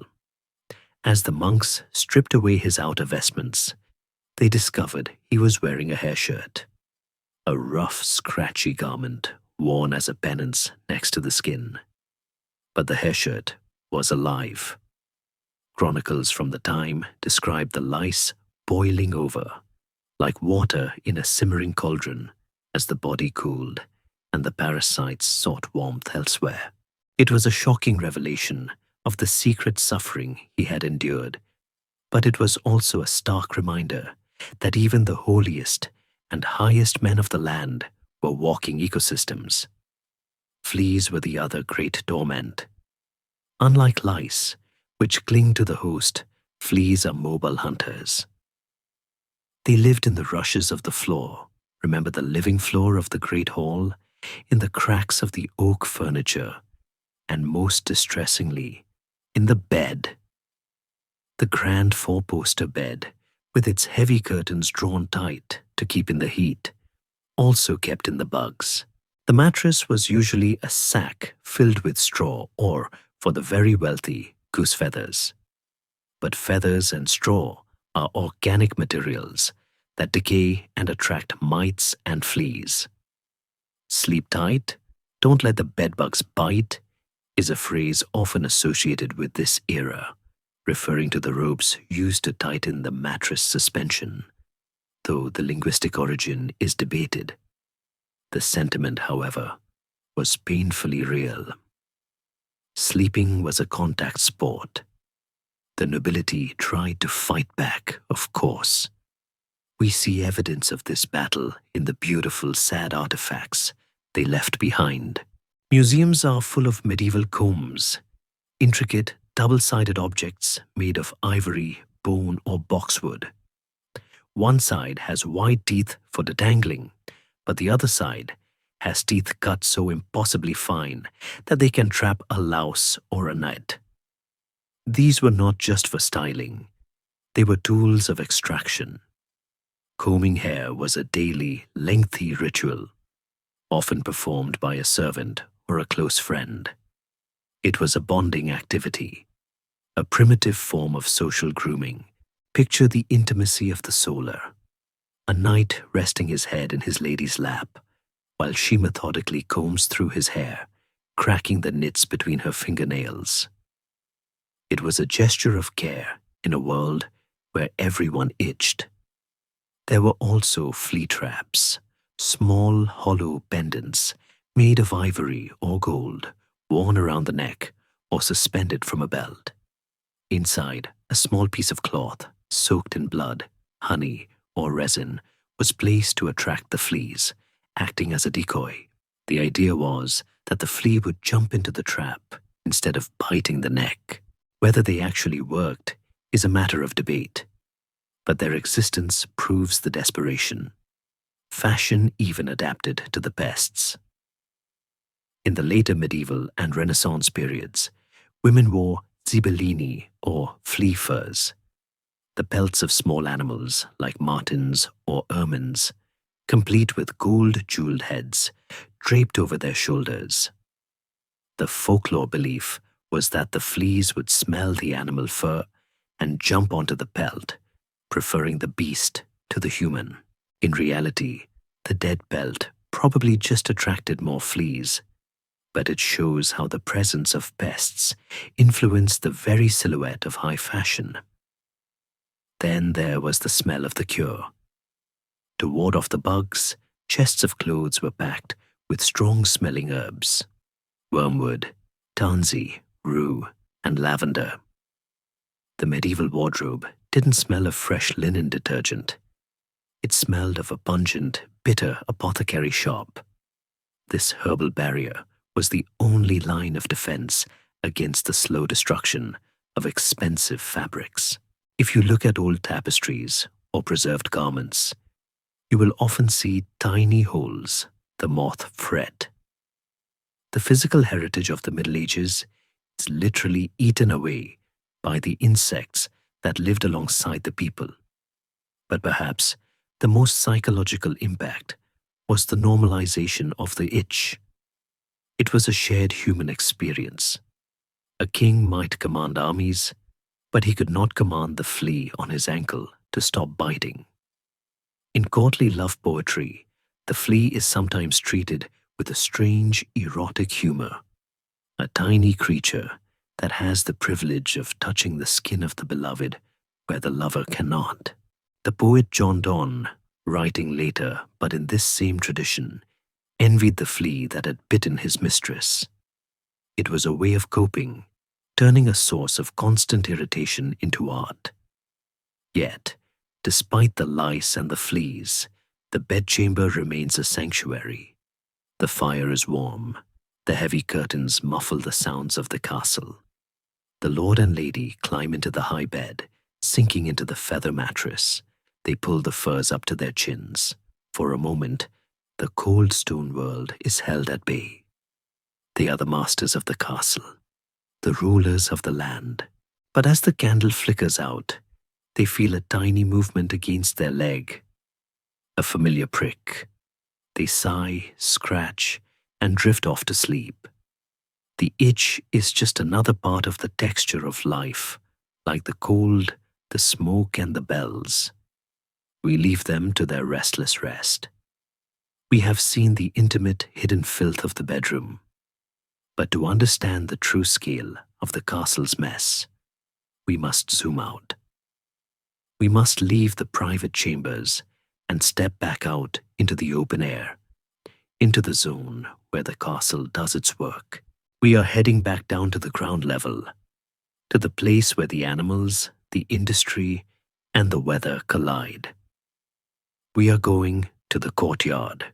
We descend the final steps of the spiral staircase, leaving the hushed, velvet-draped twilight of the bedchambers behind us. The air grows heavier with every downward turn, warmer and thicker, until we push open the heavy oak door at the base of the tower and step out into the bright, chaotic reality of the courtyard. If the solar is the mind of the castle and the kitchen is the stomach, then the courtyard is its boots, the place where the rubber meets the road, or rather, where the leather meets the mud. Take a moment to adjust your senses. The first thing you notice is the ground. In our modern imagination, castle courtyards are often depicted as pristine expanses of cobblestone, neat and tidy, perhaps with a decorative fountain in the center. But archaeology tells a muddier story. While the wealthiest royal palaces might have paved their central walkways, the vast majority of castle baileys were beaten earth. And earth is a generous term. In a climate like England, France, or Germany, where rain is a constant companion, thousands of feet and hooves churning the ground turn the courtyard into a permanent, sticky quagmire. It is a slurry of mud, straw, rainwater, and biological waste that can suck the shoe right off an unwary foot. This is the slough, mentioned in so many medieval texts, a thick brown soup that everyone, from the duke to the scullion, had to navigate. To walk across the courtyard was not a stroll. It was a tactical maneuver. The primary architects of this mess are the animals. We often forget that a castle was, at its heart, a glorified farm. The most prestigious inhabitants, after the noble family, are the horses, the destriers, war horses, palfreys, riding horses, and rounceys, all-purpose hacks, live in stables often built directly against the inner curtain wall. A single large horse produces about 50 pounds of manure and several gallons of urine every single day. Multiply that by a garrison of 20, 30, or 50 horses, and you are dealing with a daily mountain of waste that rivals the output of a small village. The stables are cleaned, yes, the grooms work tirelessly with shovels and barrows, but the smell of ammonia is pervasive. It hangs over the courtyard like a chemical cloud, stinging the nose and watering the eyes. Yet, to the medieval nose, this wasn't necessarily a stench of neglect. It was the smell of power. A courtyard full of manure meant a courtyard full of horses, and horses meant wealth and military might. It was the new car smell of the 13th century, just with a lot more flies. But the horses are the aristocracy of the animal world. Beneath them, roaming freely through the mud, are the castle's true sanitation engineers. The pigs. Pigs were the medieval garbage disposals. In many castles, swine were allowed to wander loose in the bailey, their snouts scavenging for anything edible. They ate the vegetable peelings dropped by the cooks, the spilled grain near the stables, and the refuse tossed from the windows. While they performed a vital service by reducing the volume of trash, they added their own chaotic element to the environment. Imagine trying to cross the courtyard in a silk gown while dodging a 300-pound sow that has just found a rotten cabbage. They were aggressive, loud, and dirty. There is a dark humor in the fact that the creature destined for the Lord's banquet table spent its life eating the Lord's garbage, completing a perfect, albeit filthy, circle of life. Along with the pigs, chickens pecked at the dung, geese hissed at passers-by, and stray dogs fought over bones. The ground level of the castle was a barnyard zoo, a cacophony of squeals, barks, and honks that never ceased. Amidst this biological chaos, there is an industrial sector adding to the grime. We hear the rhythmic, ringing clang, clang, clang of metal on metal. We follow the sound to the smithy. Every castle needed a blacksmith to repair armor, forge nails, shoe horses, and sharpen weapons. The forge is a dark, open-fronted shed, glowing with the orange heat of a coal or charcoal fire. The smell here is distinct, sulphurous and metallic, mixing with the acrid scent of burnt horn. Watch the farrier as he shoes a horse. He presses the red-hot iron shoe against the animal's hoof to check the fit. A cloud of thick, white smoke billows up, smelling of singing hair and burning keratin. It is a visceral, choking scent that clings to your clothes for days, The smith himself is covered in a layer of soot, so thick it looks like a second skin. He is a figure of fire and iron, working in the mud, essential yet eternally dirty. The coal dust from his forge drifts across the courtyard, settling on the laundry, the window ledges, and the faces of the people, adding a gritty texture to the very air we breathe. So, how did the nobility deal with this? How did a lady in a velvet dress cross a sea of mud and manure without ruining her finery? The answer lies in a piece of medieval technology that looks like the ancestor of the platform shoe. The pattern. If you look at medieval illustrations, you sometimes see people wearing odd wooden blocks strapped to the bottoms of their leather shoes. These were pattens. They elevated the wearer 2 or 3 inches off the ground, acting as a bridge over the muck. They clicked and clacked loudly on the stone steps, a distinctive sound that announced someone's arrival. There is something charmingly practical about a knight in shining armor strapping on a pair of wooden clogs just to get to his horse without muddying his boots. It reminds us that dignity often had to bow to the reality of the dirt. But where did all this waste go? You cannot simply let the manure pile up forever, or the castle would become uninhabitable. In the corner of the courtyard, or sometimes just outside the gate, stood the midden. This was the great pile. Everything went here: the stable muck, the pig waste, the sweepings from the great hall floor, and the ashes from the fires. It was a festering, steaming monument to the castle's consumption. However, historians note a fascinating economic twist here. We might see a health hazard, but the medieval steward saw gold. Manure was the primary fertilizer for the fields. A large, well-stocked midden was a valuable asset. There are records of legal disputes between neighbors over who owned a pile of dung. Where there's muck, there's brass, is an old English saying that holds true here. The filth of the courtyard was the fertility of the harvest. Periodically, carts would arrive to haul the midden away to the fields, a smelly procession that promised bread for the coming winter. The courtyard was also the social mixing pot. In the solar, the lord is isolated. In the kitchen, the cooks are isolated. But in the courtyard, everyone collides.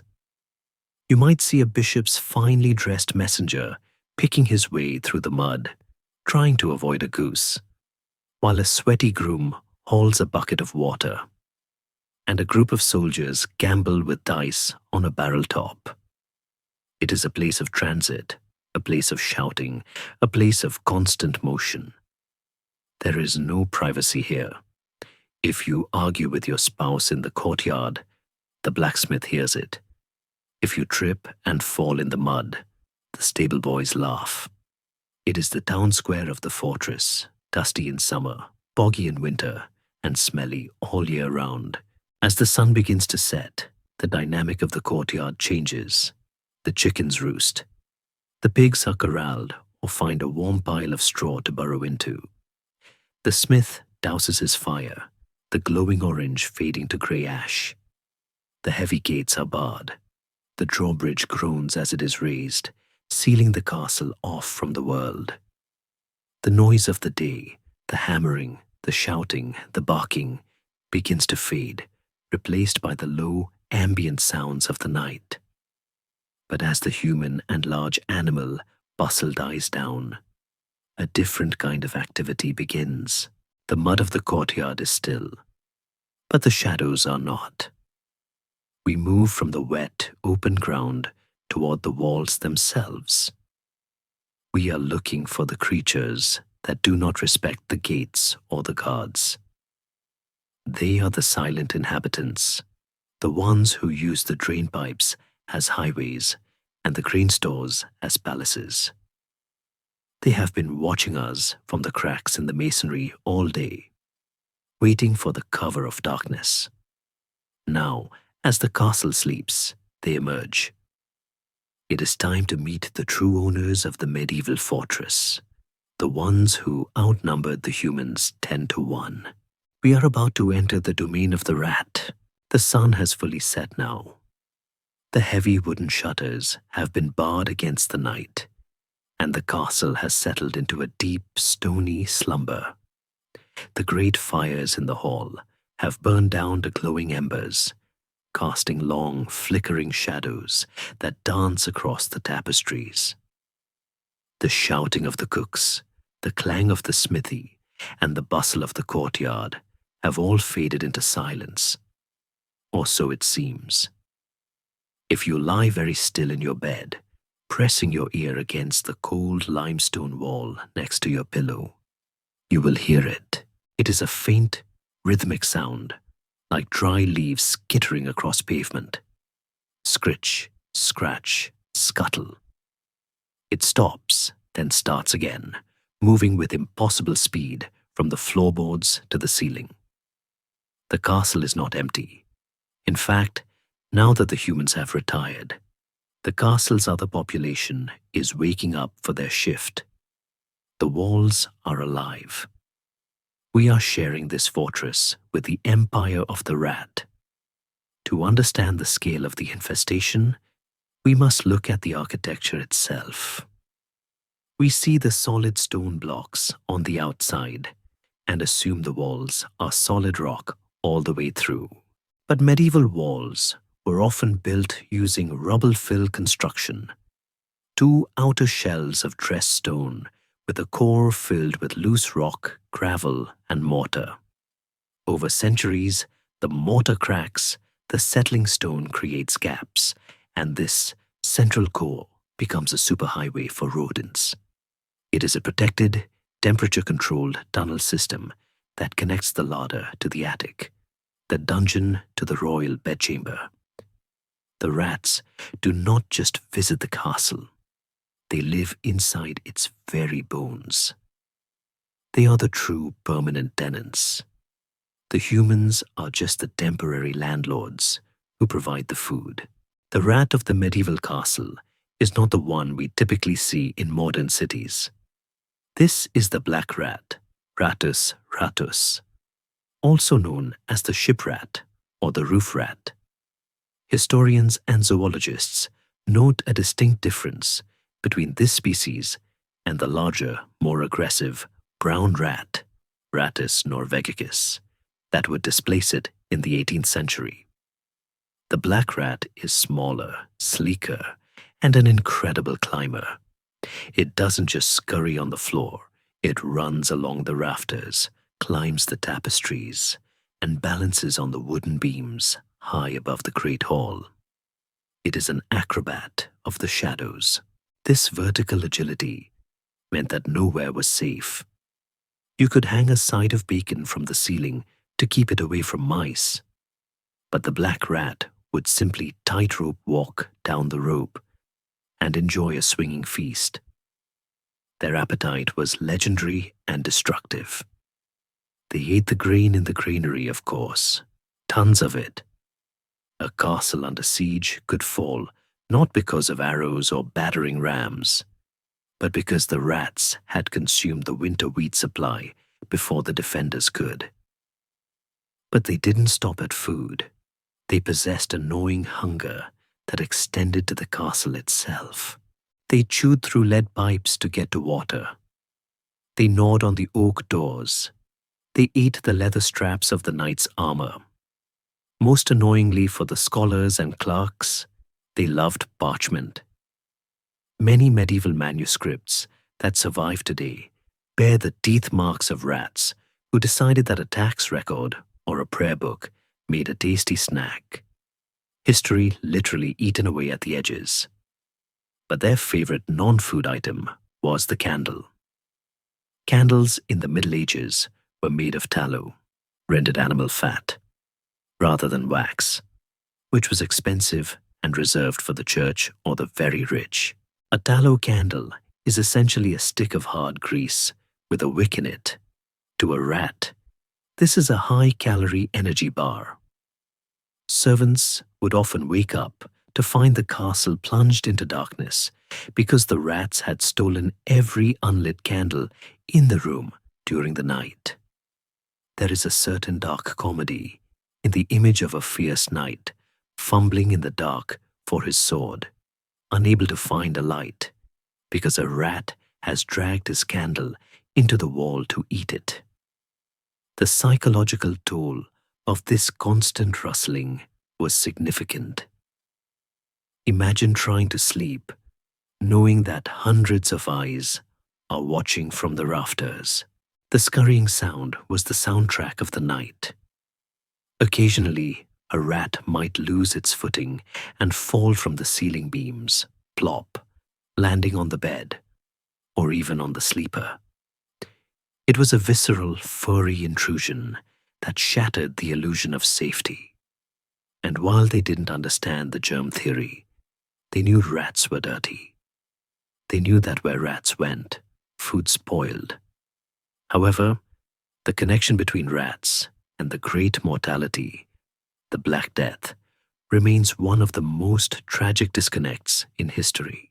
We now know that the fleas carried by these rats were the vectors for Yersinia pestis, the bacteria that would wipe out half of Europe. The medieval occupants saw the rats as a nuisance, a thief, and a sign of bad housekeeping, but they did not see them as the biological bomb they were. They blamed the plague on miasmas, bad air, planetary alignments, or divine punishment, all while the true agents of death were nesting in the walls right beside them. The scritch-scratch in the wall was the sound of the apocalypse waiting for its moment. But for centuries, it was just an annoyance to be tolerated. So how did they fight back? Enter the ratter. In larger households, pest control was a semi-professional duty. Special traps were used, deadfall traps, snares, and cages. Poison was also employed, often mixtures of arsenic or hellebore mixed with grain, though this was dangerous in a kitchen where food was prepared. But the most effective weapon was biological. The castle cat was not a pet, it was a staff member. A good mouser was highly prized. There are records of cats being allocated their own food rations in manor accounts, acknowledging their contribution to the economy of the household. The cat was the silent guardian, patrolling the granaries and the dark corridors. Yet, even the best cat can only catch so many. Small dogs, specifically terriers, from the Latin terra, meaning earth, were bred to go where cats could not. These scrappy, fearless little dogs were sent into the rat holes and the crawl spaces to do battle in the dark. It was a vicious, bloody business. A ratting was a common activity, where a room would be sealed off, the furniture moved, and the dogs released to clear the area. It was treated almost as a sport, a grim game of hunt and kill played out on the floor of the solar. Despite these efforts, the rats always won in the end. They bred too fast, hid too well, and ate too little to be starved out. They were a shadow society that mirrored the human one above. They had their own territories, their own wars, their own hierarchies. The castle was as much theirs as it was the king's. In a way, the rat was the great leveler. It did not respect the sanctity of the royal chamber. It would leave its droppings on a silk pillow just as readily as on a straw pallet. It reminded the high and mighty that they were still just flesh and blood, living in a world of mud and biology. There is a scholarly debate about the rat kings, a horrifying phenomenon where a group of rats become clear-knotted together by their tails, stuck with blood, dirt, and ice, unable to separate.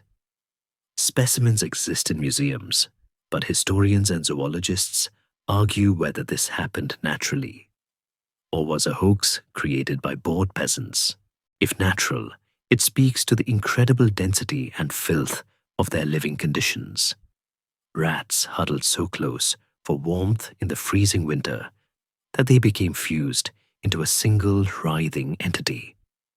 It is the stuff of nightmares, a symbol of the crowding and the inescapable grime of the age. As we lie here in the dark, listening to the walls, the sound changes slightly. The scratching seems to be moving deeper, seeking warmth. The air in the room is dropping. The stone walls, which held a faint memory of the summer sun, have turned cold. The rats know what is coming before the humans do. They are gathering their stolen grain, lining their nests with stolen wool, and hunkering down. The season is turning. The scritch-scratch slows down as the metabolic rhythm of the castle drops. The dampness that has plagued us in the courtyard and the latrines is about to undergo a phase change. We pull the heavy wool blanket up to our chin, grateful for its warmth, trying to ignore the thought of who or what might have slept in it before us. The fire has died completely. The darkness is absolute. And now, the true test of castle living begins. It is not the smell, nor the dirt, nor the rats that is the hardest to endure. It is the temperature. We are drifting toward the season of ice, where the stone fortress becomes a stone refrigerator. Prepare yourself. We are about to face the bone-deep, relentless freeze of the medieval winter. The transition is subtle at first. The autumn rains that turned the courtyard into a quagmire slowly lose their liquid sound. The steady drumbeat on the roof turns into a sharp, crystalline silence. The mud stiffens, freezing into jagged ruts that can twist an ankle as easily as a trap. We have entered the deep winter. In the modern world, winter is something we observe from behind double-glazed windows, thermostat set to a comfortable 70 degrees. In a medieval castle, winter was not something you watched. It was something you survived. It was a physical invasion. The castle, designed to keep out armies, arrows, and fire, had a fatal flaw when it came to the cold. It was built entirely of stone. And stone is a traitor. Stone has what physicists call high thermal mass. It absorbs temperature. In the summer, this is a blessing, keeping the interior cool while the sun bakes the fields. But in the winter, the massive walls, sometimes 10 or 15 feet thick, absorb the cold. They hold it. They amplify it. After a few weeks of freezing temperatures, the castle walls become essentially giant ice blocks. They radiate a negative heat, a sucking force that seems to pull the warmth right out of your body from across the room. You can stand in the middle of a chamber and feel the chill radiating from the masonry like a ghostly presence. The air inside the castle is often damper than the air outside, creating a clammy, bone-deep cold that layers of wool can barely mitigate. To combat this, the castle relies on fire. But the medieval fireplace is a deceptive comfort. We picture a roaring hearth warming a great room, but the physics of an open fire are inefficient. A large fireplace sucks massive amounts of air up the chimney to feed the flames. This creates a vacuum, pulling cold air in from every crack, window, and doorway in the room to replace it. The result is a constant, icy draft racing across the floor toward the hearth. If you stand close to the fire, your face scorches while your back freezes. It is a binary existence. You are either burning or shivering, often simultaneously. There is a grim joke among historians that a medieval lord was like a steak on a grill, rare on one side, well done on the other, and never quite comfortable. This architectural refrigeration explains the interior design of the wealthy. We look at medieval tapestries in museums, those faded, beautiful scenes of unicorns and hunts, and see them as art. The medieval resident saw them as insulation. They were not hung flush against the wall. They were suspended on wooden battens a few inches out. This created an air gap, a pocket of dead air between the freezing stone and the fabric, which acted as a thermal barrier. The arras, a common name for tapestry, after the French city famous for making them, was the medieval equivalent of fiberglass wall insulation. Without them, a room was virtually uninhabitable. In the smaller private chambers, wood paneling served the same purpose, providing a warm skin over the cold stone skeleton. But what of the people? They adapted by wearing their architecture. Clothing was not just fashion, it was a mobile house. As the temperature dropped, the silhouette of the person expanded. Men and women wore layer upon layer of wool, linen, and fur. The hood was essential. In illuminated manuscripts, you almost never see anyone outdoors, or often indoors in winter, without a hood or a lined cap. We lose a significant amount of body heat through the head, and in a drafty great hall, a hood was as necessary as a roof. They wore their blankets. The wealthy lined their garments with fur, squirrel, rabbit, fox, or for the very rich, sable. This fur was usually worn on the inside of the garment, against the lining, trapping warm air next to the body. It was a personal microclimate. There is a fascinating historical context to this struggle. From roughly 1300 onward, Europe began to experience a climatic shift known as the Little Ice Age. Average temperatures dropped significantly. Glaciers advanced. Rivers like the Thames froze solid. The winters became longer, harsher, and more biting. A castle built in the warmer 1200s might have been woefully unprepared for the brutal freeze of the 14th century. We can imagine the lord of the manor huddling by his fire, wondering why the world had turned so cruel, why the winters of his childhood seemed so distant. It adds a layer of existential dread to the season, the feeling that nature itself was closing in. Nighttime was the greatest challenge. The days were short. Sunlight might vanish by 4 cons p.m., plunging the castle into 16 hours of darkness. Candles were expensive, so people went to bed early. And bed was a communal concept. In the solar, the lord and lady might have the luxury of a curtained bed, which created a smaller, warmer box to sleep in. But the cold was democratic. To prepare the bed, a servant would use a warming pan, a copper or brass container on a long handle filled with hot coals from the fire. This was slid between the sheets to take the chill off the linen. If you were less wealthy, a hot brick wrapped in a cloth served the same purpose.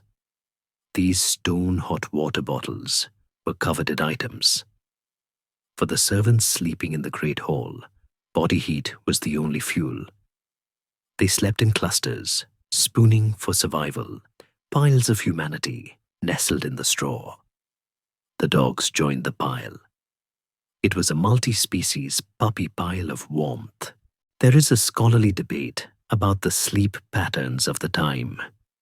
Historian A. Roger E. Kirch has proposed that medieval people practiced segmented sleep, sleeping for 4 hours, waking up for an hour or two in the dead of night to pray, talk, or check the fire, and then sleeping for another 4 hours.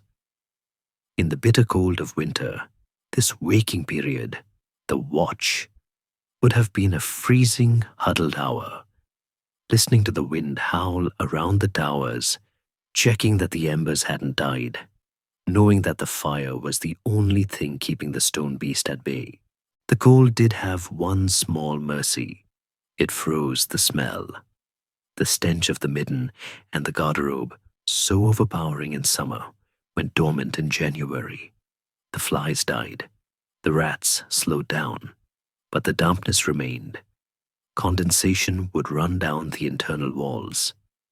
Your breath would mist in the air of your bedroom. Rheumatism and arthritis were rampant. Examining the skeletons of medieval people, even the nobility, often reveals joints ravaged by a lifetime of living in damp, cold stone boxes. They were tough, yes, but they paid for it in pain. Supplies became the obsession. The larder we visited earlier was now being slowly emptied. Salted meat, dried fish, hard cheese. There were no fresh vegetables. The diet became heavy, salty, and monotonous. Pottage, that thick stew, was essential because it was hot. Eating was a way to put a coal in the furnace of the belly. You ate to generate heat. The winter feast was not just a celebration. It was a caloric necessity. And yet, there is a cozy romance to it, if we squint. Imagine the great hall during a blizzard. The shutters are barred against the whiteout. The fire is built high with seasoned oak logs. The household is gathered close. The hierarchy dissolving slightly in the face of the common enemy of cold. A bard or a storyteller sits by the hearth. The outer world has vanished, erased by snow. Inside there is light, heat, and the smell of wood smoke and spiced wine. It is the archetype of sanctuary. The worse the weather outside, the deeper the feeling of safety inside. It is a primal feeling, the cave against the storm.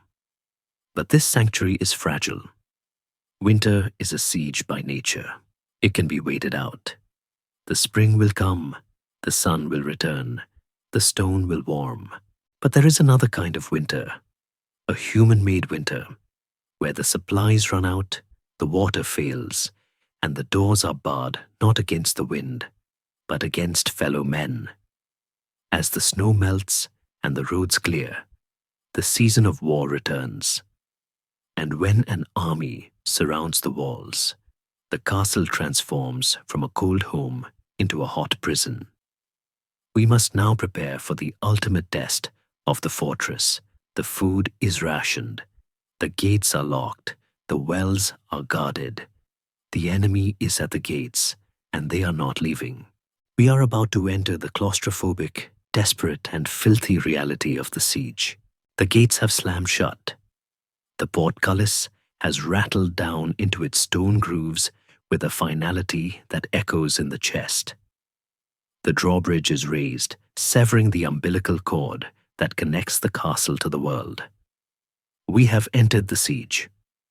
Up until now, the castle's filth has been a manageable byproduct of life.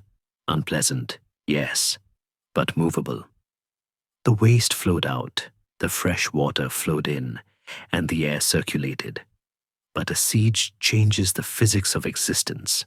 The fortress ceases to be a home and transforms into a sealed vessel, a pressure cooker where every biological output is trapped inside. The enemy outside, the French army, the rival baron, the king's forces, is dangerous, certainly. But the enemy inside, the accumulation of human debris, is the one that will truly test the sanity of the defenders. The world has shrunk to the square footage of the walls. Time warps in a siege. It is not measured in hours or days, but in the dwindling height of the grain sacks and the rising level of the cesspits. The first casualty is the air quality, with hundreds of extra soldiers, refugees from the surrounding villages, and panicked livestock packed into the bailey. The demand for oxygen skyrockets, while the ventilation plummets. To protect the defenders on the wall walks, wooden hoardings, overhanging covered galleries are often erected. While excellent for dropping rocks on attackers, they trap the smoke from the courtyard fires and the smithy, creating a permanent inversion layer of smog that hovers at lung height. You breathe in the taste of charcoal, anxiety, and the sweat of 1,000 frightened people. But the most immediate crisis is the plumbing. Remember the garderobes, those stone chutes emptying down the castle walls. In peacetime, the waste falls to the ground or into the moat and drifts away. In a siege, the area at the base of the walls becomes a no man's land. The gong farmers cannot go out at night to clear the pits. The waste piles up. It creates a literal mountain of filth that climbs back up towards the chute openings. In prolonged sieges, the backup could become so severe that the latrines became unusable, forcing people to use buckets, corners, or simply the courtyard mud. The castle begins to drown in its own refuse. Historical accounts from the siege of Château Gaillard in 1204 describe the intolerable stench that plagued the defenders, a psychological weapon as potent as any catapult. The smell of a siege is the smell of a crowd that has no way to clean itself. Then comes the bombardment. But the medieval artillery crew has a twisted sense of creativity. They do not just launch stones, they launch biology. A trebuchet is a massive counterweight catapult capable of hurling 300 pounds of projectile over the walls. Sometimes, that projectile is the carcass of a dead horse, a pig, or, in the grimmest tales, a human body. This is early biological warfare. The goal is not to knock down a wall, but to spread disease and terror. Historians famously point to the Siege of Kaffa in 1346, where the Golden Horde army, stricken by a mysterious illness, catapulted their own dead over the city walls. Many scholars argue this event helped introduce the Black Death to Europe, carried by the fleeing Genoese merchants. Whether or not it was the definitive patient zero moment is debated, but the psychological impact is undeniable. Imagine the horror of a rotting carcass crashing through the roof of the great hall, exploding on the rush-covered floor, bringing with it the scent of death and the buzz of 1,000,000 flies. It is a message you cannot hide. The diet shifts from monotonous to desperate. The fresh meat goes first, then the salted meat, then the animals that were never meant to be food. The horses are the first to be sacrificed. It is a heavy, mournful day when the war horses, the pride of the knights, are led to the butcher. Horse meat is sweet and tough, but it keeps the garrison alive. After the horses, the dogs, then the cats, and finally the rats. The very pests we feared in the walls become the prize of the hunt. In the final, starving days of a siege, people turned to things that were not food at all. They boiled the leather off their boots and belts to make a glue-like soup. They ate the biscuit, the rock-hard, twice-baked bread of the soldiers, softened in vinegar. There is a dark humor in the resilience of the human stomach. It turns out that a boiled leather jerkin is chewy, terrible, but technically high in fiber, though the nutritional value is sadly lacking. As resources dwindle, the castle commander faces the most brutal moral calculus of his life. He looks at the people crowded in the courtyard, the women, the children, the elderly, the refugees who fled to the castle for protection. They are eating the food the soldiers need to fight. They are bouches inutiles, useless mouths. In one of the most heart-wrenching realities of medieval warfare, these people were sometimes expelled. The gates would open, and they would be forced out, caught between the castle walls and the enemy lines.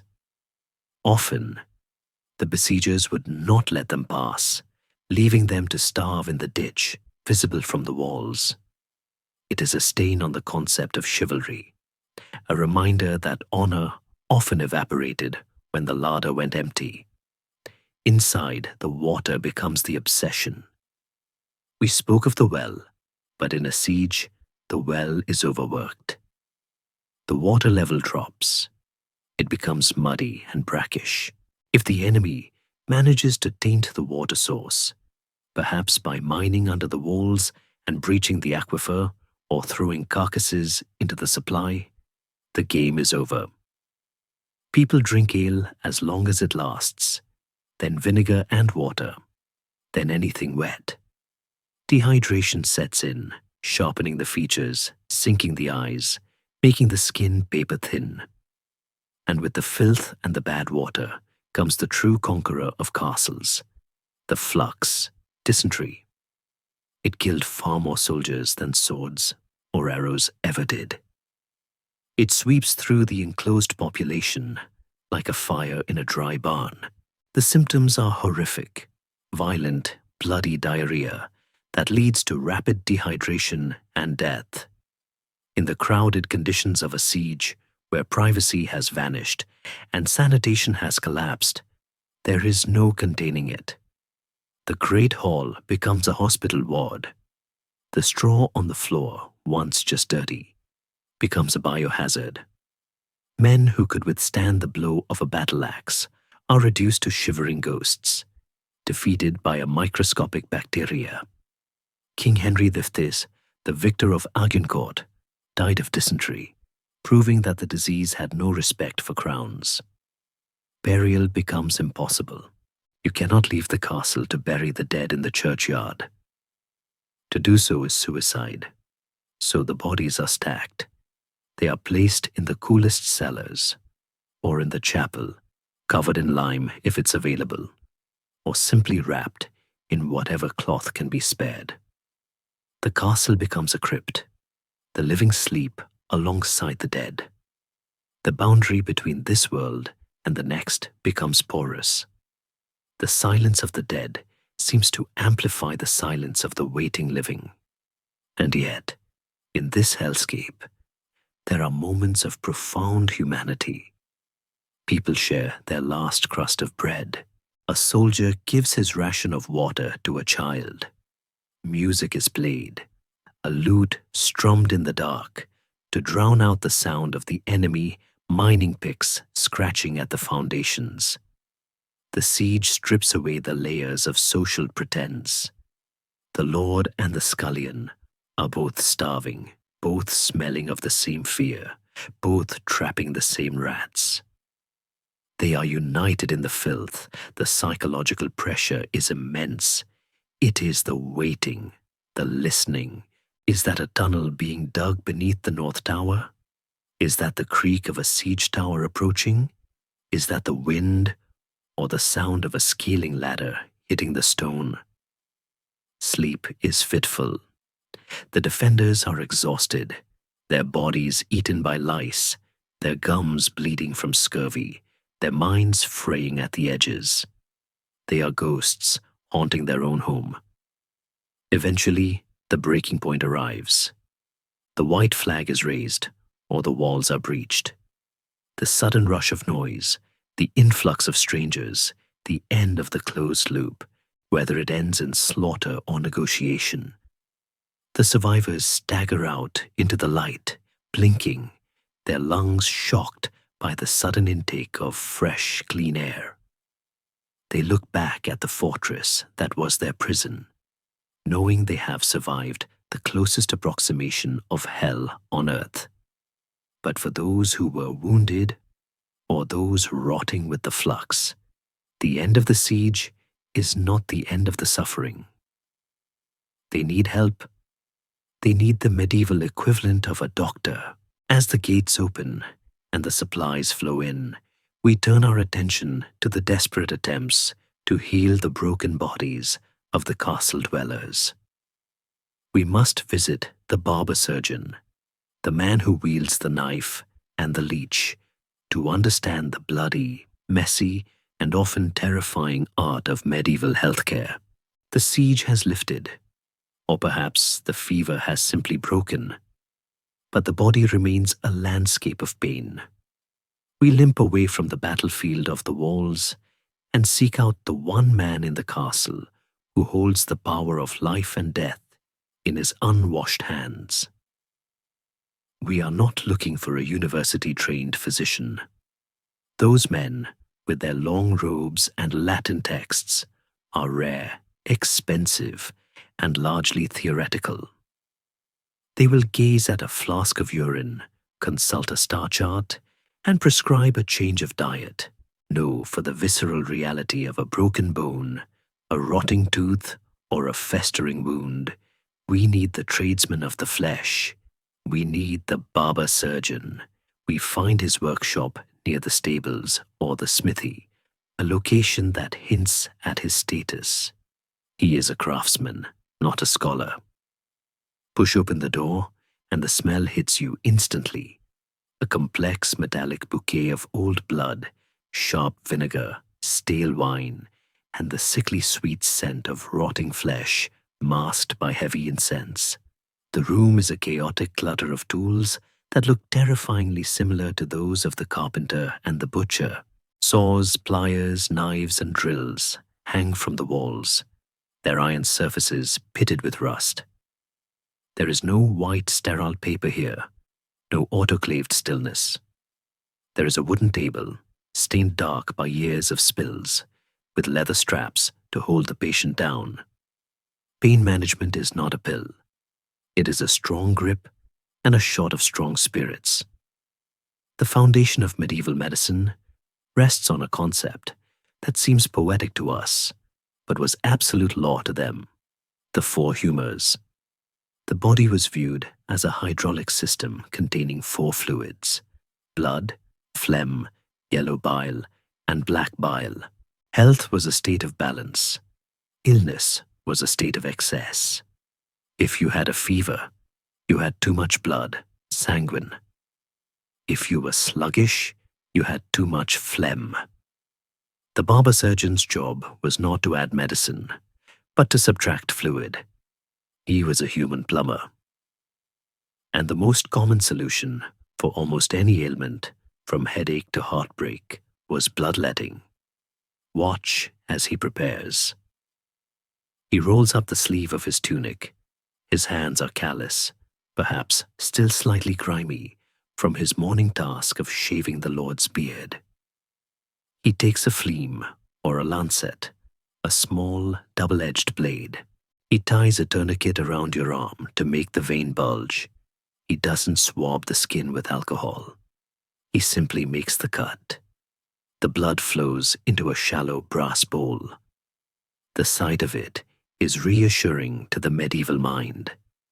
They believe the bad blood, the toxic excess, is leaving the body, carrying the sickness with it. He measures the flow carefully, stopping only when you look sufficiently pale. It leaves you weak, lightheaded, and prone to infection. But spiritually, you feel balanced. The red and white striped bowl we see outside modern barbershops is a ghost of this bloody history. The red represents the blood, the white, the bandages, and the pole, the stick the patient squeezed to make the veins stand out. But sometimes the knife is too crude. Sometimes the surgeon calls upon his living assistants. On a shelf, in a jar of murky river water, swim the leeches. These are the velvet vampires of medicine. For delicate areas, a swollen eye, a tender gum, a hemorrhoid, the leech is applied. It attaches with a painless kiss, injecting a natural anticoagulant and anesthetic, and begins to pulse as it fills. There is a quiet horror in watching a creature feed on your own sickness, growing fat and dark on your blood. Yet, the leech was so valuable that doctors were often called leeches in Old English. They were the gentle alternative to the blade. If the bloodletting makes you woozy, the dentistry will wake you up. In a castle, dental hygiene is a mixture of superstition and scrubbing. People rub their teeth with rough linen cloths and pastes made of ground herbs, salt, or even crushed brick. But sugar was rare, so cavities were less common than today, until the rich began importing it. However, the grit in the stone-ground bread wore teeth down to the nerve. When a tooth raged, the pain was ascribed to the toothworm, a mythical beast believed to be gnawing on the root. The cure was extraction. The barber surgeon picks up the pelican, a claw-like iron tool named for the shape of the bird's beak. There is no Novocaine. There is perhaps a sponge soaked in a mixture of opium, hemlock, and mandrake, a dwale held under the nose. But this concoction is dangerous. Too little does nothing. Too much kills the patient. So usually, it's just the straps. The surgeon clamps the pelican onto the tooth, leverages it against the gum, and twists. The sound, the crunch of bone, and the snap of the root is a noise that haunts the castle corridors. The tooth is yanked out, displayed to the patient. Look, there's the worm. And the bleeding socket is cauterized with a hot wire. It is brutal, fast, and effective, provided you don't die of shock. But the true test of the barber surgeon's art is the battlefield wound. A castle is a military base. Men come back with arrows lodged in thighs and sword cuts on shoulders. The surgeon must fish out the arrowhead. He uses a spoon or a pair of tongs, probing deep into the raw flesh. His fingers, unwashed between patients, introduce staphylococcus and streptococcus with every touch. But here, history surprises us. They knew about honey. They would pack the wound with honey or sugar, which acts as a natural antibiotic, smothering bacteria. They used maggots to eat the dead flesh, a technique that modern medicine has actually rediscovered. They were not stupid. They were just working in the dark. The greatest fear, however, was gangrene. If a wound turned black and smelled of sweet rot, the limb had to go. Amputation was the final desperate gamble. The saw was used, a simple carpenter's saw. Speed was the only mercy. A good surgeon could remove a leg in under a minute, but the arteries had to be sealed. The assistant would bring the cautery irons, glowing red-hot from the brazier. The surgeon would press the iron against the stump. The hiss of steam and the smell of burning meat would fill the room, a scent so primal it triggered a vomiting reflex in even the hardest soldiers. If you survived the blood loss and the shock, you might live. But you would spend the rest of your life hobbling on a wooden peg, a living testament to the surgeon's fire. Sterility was the fatal missing piece. Bandages were made of old linen sheets, washed in lye, if lucky, but often reused. A laudable pus, a thick, creamy white discharge, was considered a good sign of healing, whereas we now know it is a sign of massive infection. They welcomed the very thing that was killing them. They poked wounds with dirty fingers to let the air in. They sneezed over open incisions. The concept of invisible germs was alien. They feared bad air, miasma, but ignored the dirt under their fingernails. And yet, there was a tenderness in this house of pain. The barber surgeon was often a figure of rough comfort. He held the hand of the dying. He offered the last cup of wine. He knew the secrets of the body in a way the priest did not. He saw the knight cry, the lady scream, the king bleed. In the surgeon's chair, all rank dissolved. There is only the frailty of the flesh, the filth here is literal, the blood, the pus, the bile. But it is also the filth of mortality. It is the messy, leaking, broken reality of being a biological organism in a pre-industrial world. Historical records show us curious recipes for healing salves. One famous concoction, Paul's eye salve, from a 9th century manuscript, calls for garlic, onions, wine, and cow bile to be brewed in a brass vessel and left for 9 days. For decades, modern scientists laughed at this witch's brew. But recently, researchers recreated it and found it wiped out MRSA, methicillin-resistant Staphylococcus aureus, a superbug that resists modern antibiotics. The onion and garlic created a chemical reaction in the brass pot that was genuinely potent. It's a humbling reminder.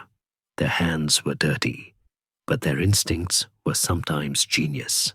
As the surgeon finishes his work, he wipes his knife on his leather apron, adding another layer to the dark, stiff patina of blood that coats it.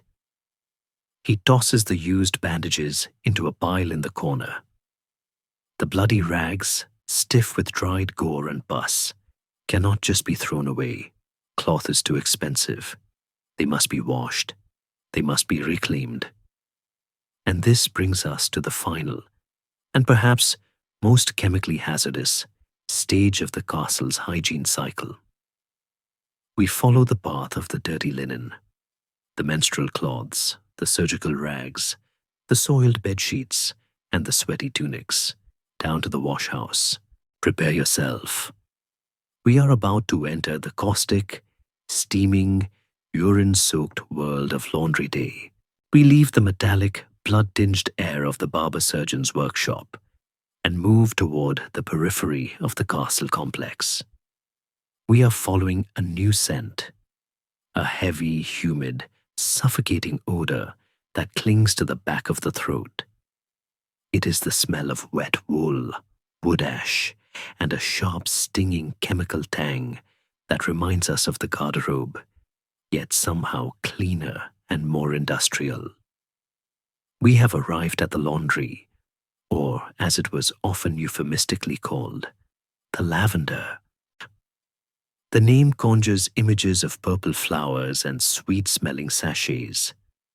But the reality of medieval washing was a brutal, caustic exercise in chemical warfare against dirt. In a world without synthetic detergents, the fight to keep linen white required ingredients that would make a modern health and safety inspector condemn the building immediately. We step into the wash house. The air is thick with steam, swirling in the dim light like a tropical fog. It is hot here, oppressively so. Huge copper cauldrons bubble over roaring fires, sending plumes of vapor up into the blackened rafters. The room is filled with women, the laundresses. These are the unsung heroes of the castle, the women whose red, raw, swollen hands scrub away the sins and the spills of the nobility. They are often depicted in folklore as gossips or washerwomen with loose tongues. But looking at them now, we see only strength. Their arms are muscular, their faces flushed from the heat, their skirts tucked up into their belts to keep them out of the suds. To understand the horror of laundry day, we must look at the soap. We mentioned the soft soap of animal fat earlier, but for the heavy-duty whites, the tablecloths, the bedsheets, the napkins, and the linen undershifts worn next to the skin, soap was not enough. They needed bleach, but they had no chlorine, so they used lye. Lye is a corrosive alkaline substance made by leaching water through wood ashes. It is caustic enough to strip the skin off a finger if left too long. But the medieval chemists knew a secret ingredient that boosted the cleaning power of lye significantly. It is the secret that historians often whisper about, but rarely show in the movies. they used urine, specifically stale urine. In the Middle Ages, chamber lye, or lant, was a valuable commodity. Urine contains urea, which, as it decays, breaks down into ammonia. Ammonia is a powerful cleaning agent. It dissolves grease, removes stubborn protein stains like blood, and acts as a natural bleach. It was so effective that the Romans used to tax it, and the medieval laundry was powered by it. Large tubs were placed outside the washhouse for the men of the garrison to contribute to. The collected fluid was allowed to stand for days until the chemical transformation was complete and the smell was potent. Imagine the process known as the bucking. The dirty linen, stained with the sweat of the night, the grease of the feast, and the blood of the surgeon, is piled into a large wooden tub called a buck. A bucking cloth is placed over the top, and a layer of wood ash is spread over that. Then, the laundresses pour boiling water over the ash. The water seeps through, becoming lye, drips down through the linen, and drains out a spigot at the bottom, only to be reheated and poured through again. This cycle could continue for hours. Then, the linen was soaked in the urine mixture to attack the stains. The smell in this room is not of flowers. It is a choking cloud of hot ammonia and wet ash. It is the smell of a chemical burn. After the chemical soak came the physical violence. The wet, heavy linen was dragged out of the tubs and taken to a water source, a river, a spring, or a large trough. Here the laundresses used wooden batlets, or beetles, heavy paddles, to beat the cloth against rocks or wooden boards. Thwack, thwack, thwack. The sound echoes off the castle walls. This wasn't just washing, it was an exorcism of dirt. They beat the fabric to force the water through the fibers and knock the particulate matter loose. It was back-breaking labor. A wet linen bedsheet weighs a ton. Wringing it out required the strength of two women twisting in opposite directions until their knuckles turned white, because this process was so labor-intensive and destructive to the fabric. It wasn't done weekly. The great wash might happen only a few times a year, perhaps monthly, in a fastidious household. Between washes, the nobility simply changed their linen undergarments daily, if they had enough, and let the dirty pile grow in a dedicated room. This means that a castle always had a room that was essentially a compost heap of soiled clothes waiting for the bucking. The sheer volume of laundry for a royal visit could be staggering. Thousands of pieces of cloth, all requiring hand scrubbing in urine and ash. There is a fascinating historical distinction to be made here. We are talking about linen. Wool, the outer garments, the heavy cloaks and tunics, was rarely washed in this way. Hot water and lye would shrink wool to the size of a doll's outfit and felt it into a stiff board. Outer clothes were brushed, aired, and spot cleaned with specialized mixtures, sometimes involving fuller's earth or even stale bread. But they were almost never submerged. This means that while a lord's undershirt might be chemically bleached, his velvet overgown likely held the dust and sweat of 10 years. He was a clean kernel inside a dirty husk. The laundresses, by virtue of their work, held a strange power. They saw the intimacy of the stain. They knew who was sick by the blood on the sheets. They knew who was unfaithful by the unfamiliar perfumes or marks on the linen. They knew when the lady was menstruating and when she stopped, signaling a potential heir. The laundry pile was the castle's confession booth. Nothing could be hidden from the women who scrubbed the sheets. This is likely where the trope of the gossiping washerwoman comes from. They genuinely knew all the secrets because they washed the evidence. Once the abuse of the fabric was over, the drying began. There were no tumble dryers. The sheets were carried out to the bleaching fields, grassy meadows designated for laundry. The linen was spread out flat on the green grass or hung on wooden frames called hecks, from which we get the phrase heckling, though the connection is debated. The sun did the final work, its ultraviolet rays reacting with the residue of the lye and the grass's chlorophyll to make the white linen gleam. It is a beautiful image. Acres of snowy white cloth spread over the bright green grass, smelling of fresh air and sunshine, the ammonia finally evaporating. It is the one moment where the filth of the process transforms into the purity of the result. But in winter, when the ground is frozen mud and the sun is weak, the laundry freezes stiff on the line. The sheets become rigid boards of ice that can snap if bent too quickly. The drying has to be done indoors, near the fires, adding huge amounts of humidity to the already damp rooms, encouraging the mold on the walls. The smell of wet wool and drying urine-soaked linen would permeate the corridors. A clean castle in winter smelled like a wet dog. The toll on the laundresses' bodies was immense. Their hands were perpetually wet, stripped of natural oils by the lye, cracked and bleeding in the cold.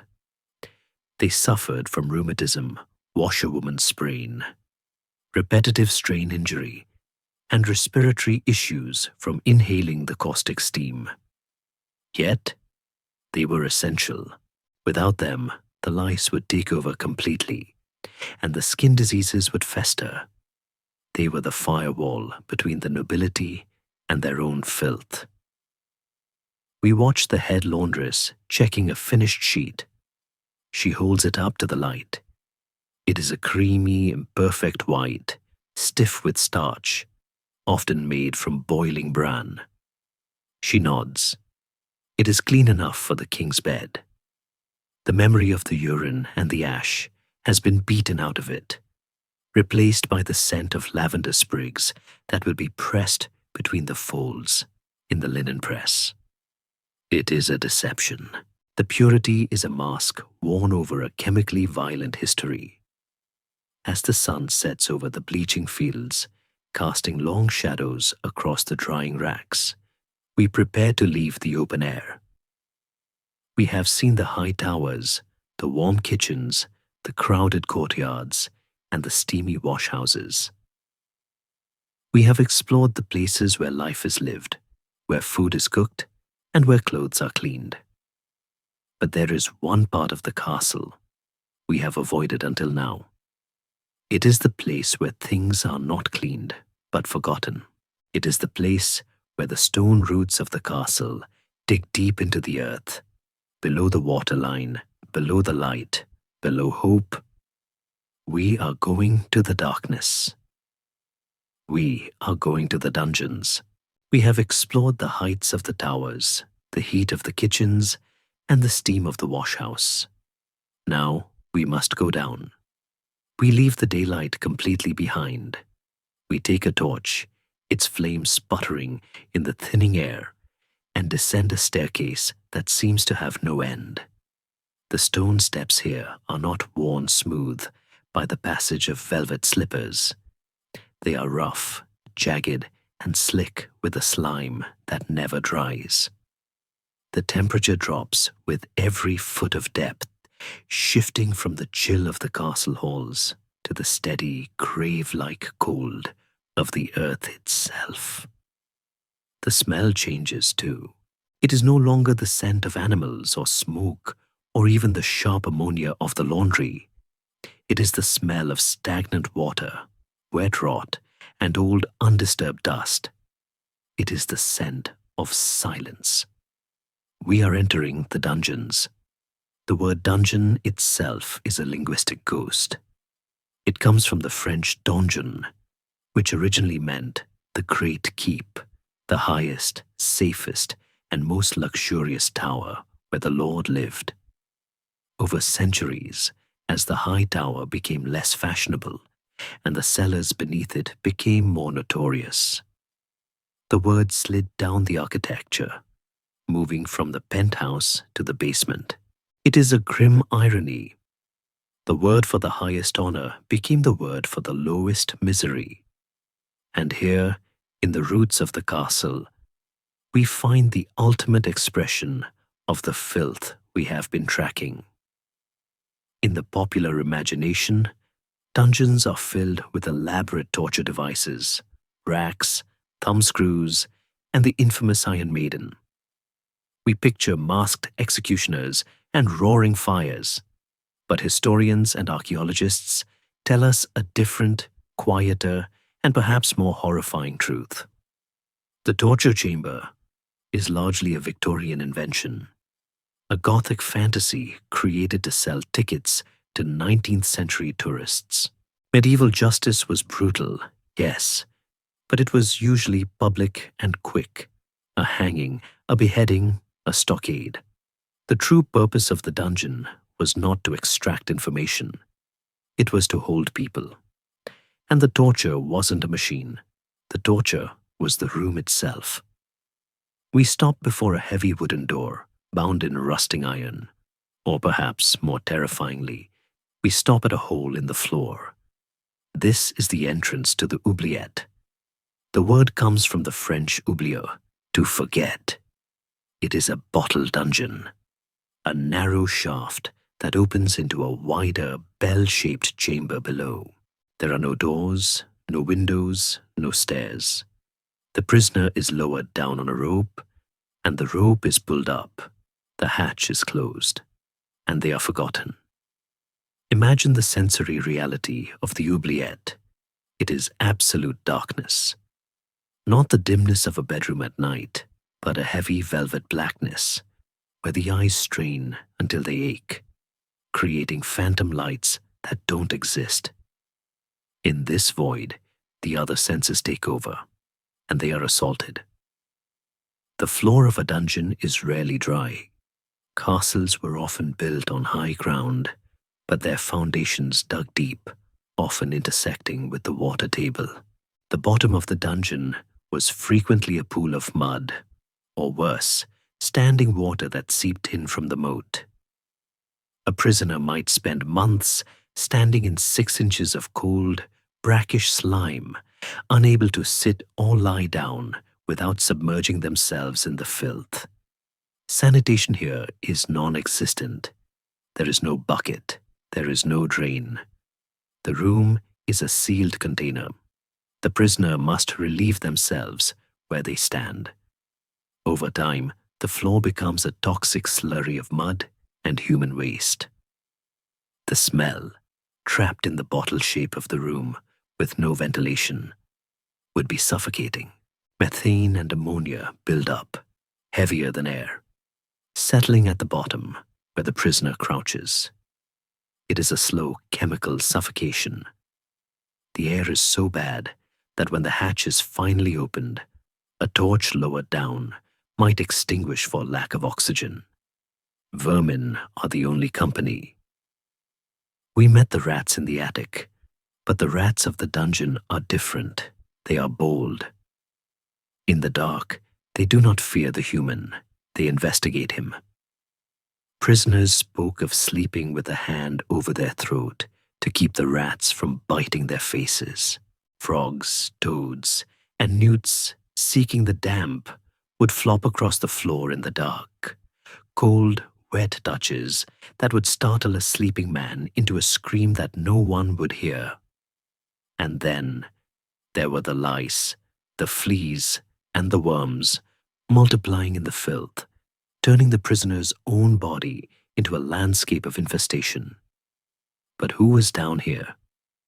Here is another myth to dismantle. The dungeon wasn't usually for the common thief. They were usually dealt with quickly and terminally by the local sheriff. The dungeon was for high-value targets, knights, rival lords, or political hostages. In the Middle Ages, war was a business of ransom. You didn't kill a wealthy enemy. You captured him. You put him in the dark to soften him up, to make his family pay faster. The filth was a negotiation tactic. A few weeks in the forgetting place would make anyone agree to sign over a manor house or a chest of gold. Once the ransom was paid, the prisoner was hauled up, blinked in the sunlight, washed, and sent home. The dungeon was a bank vault, where the currency was human suffering. However, for those without a ransom, the political dissidents, the heretics, the personal enemies of the Lord, the dungeon was a grave. The pain-fought edur, hard and forceful punishment, was a legal term for pressing a prisoner to death. But often the passive pressing of the dark was enough. Madness was a constant threat. Deprived of light, conversation, and time, the mind begins to eat itself. We see evidence of this in the graffiti. Shine the torch on the walls of the upper holding cells, specifically in places like the Tower of London or Warwick Castle. The stones are covered in scratchings, names, dates, coats of arms, prayers, elaborate geometric patterns carved with a fingernail or a stolen spoon. This is the psychological hygiene of the prisoner. In a place of utter filth and degradation, the act of carving a name was an act of defiance. It said, "I am still here. I am a person. I exist." Some carvings are incredibly deep, representing months or years of repetitive labor in the gloom.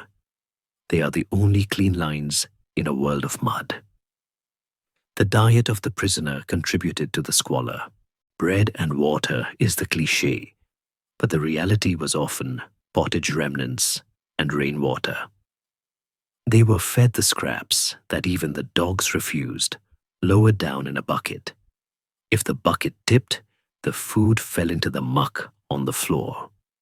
The prisoner had to feel around in the dark, salvaging what they could from the excrement. Scurvy would set in quickly, loosening the teeth and opening old wounds. The body would begin to break down, the skin ulcerating in the damp. Yet, there is a strange ecosystem even here. Legends speak of prisoners taming the rats, sharing their crumbs with the only other living things in the dark.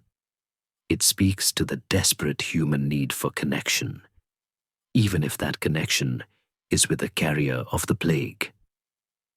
There are stories of men who spent decades in the dark, their eyes turning entirely white, their skin becoming translucent as parchment, emerging like blind cave salamanders when the castle finally fell. The dungeon represents the digestive tract of the castle. If the kitchen is the mouth and the great hall the stomach, the dungeon is the bowels. It is where the things the castle cannot process, the enemies, the secrets, the sins, are pushed down and hidden away. It is the subconscious of the fortress. Above there is music, fire, and silk. Below, there is only the dripping of water and the waiting. We look up at the hatch, a square of faint grey light far above. It is the only connection to the world of the living. We grip the rope. We are leaving. We are pulling ourselves out of the muck, hand over hand, gasping as the air gets sweeter, fresher, cleaner. We scramble out of the pit and slam the heavy door shut, sealing the darkness back in its bottle. We lean against the cold stone of the corridor, breathing hard. We have seen it all. We have seen the mud of the courtyard, the grease of the kitchen, the lice of the solar, and the horror of the pit. We have stripped away the romance. We have seen the medieval castle not as a fairy tale palace, but as a machine of survival, A crowded, smelly, smoky, dirty, dangerous machine. It feels overwhelming. It feels like a place where humanity should have withered and died of infection and despair. But look around you one last time. Look at the walls. They are still standing. Look at the history books. The people didn't just survive this filth. They thrived in it. They wrote poetry. They painted masterpieces. They built cathedrals that scraped the sky. They fell in love. They raised children. And they charted the stars, all while living in a world we would consider a biohazard. We are moving now towards the exit. The drawbridge is down. The sun is rising over the green fields outside. We are walking away from the stone giant. It is time to make sense of this journey. It is time to understand why, despite the dirt, the smell, and the darkness, the story of the castle is not a tragedy of hygiene, but a triumph of the human spirit. We are heading to the final thought, to the dawn that breaks after the long, dark, dirty night.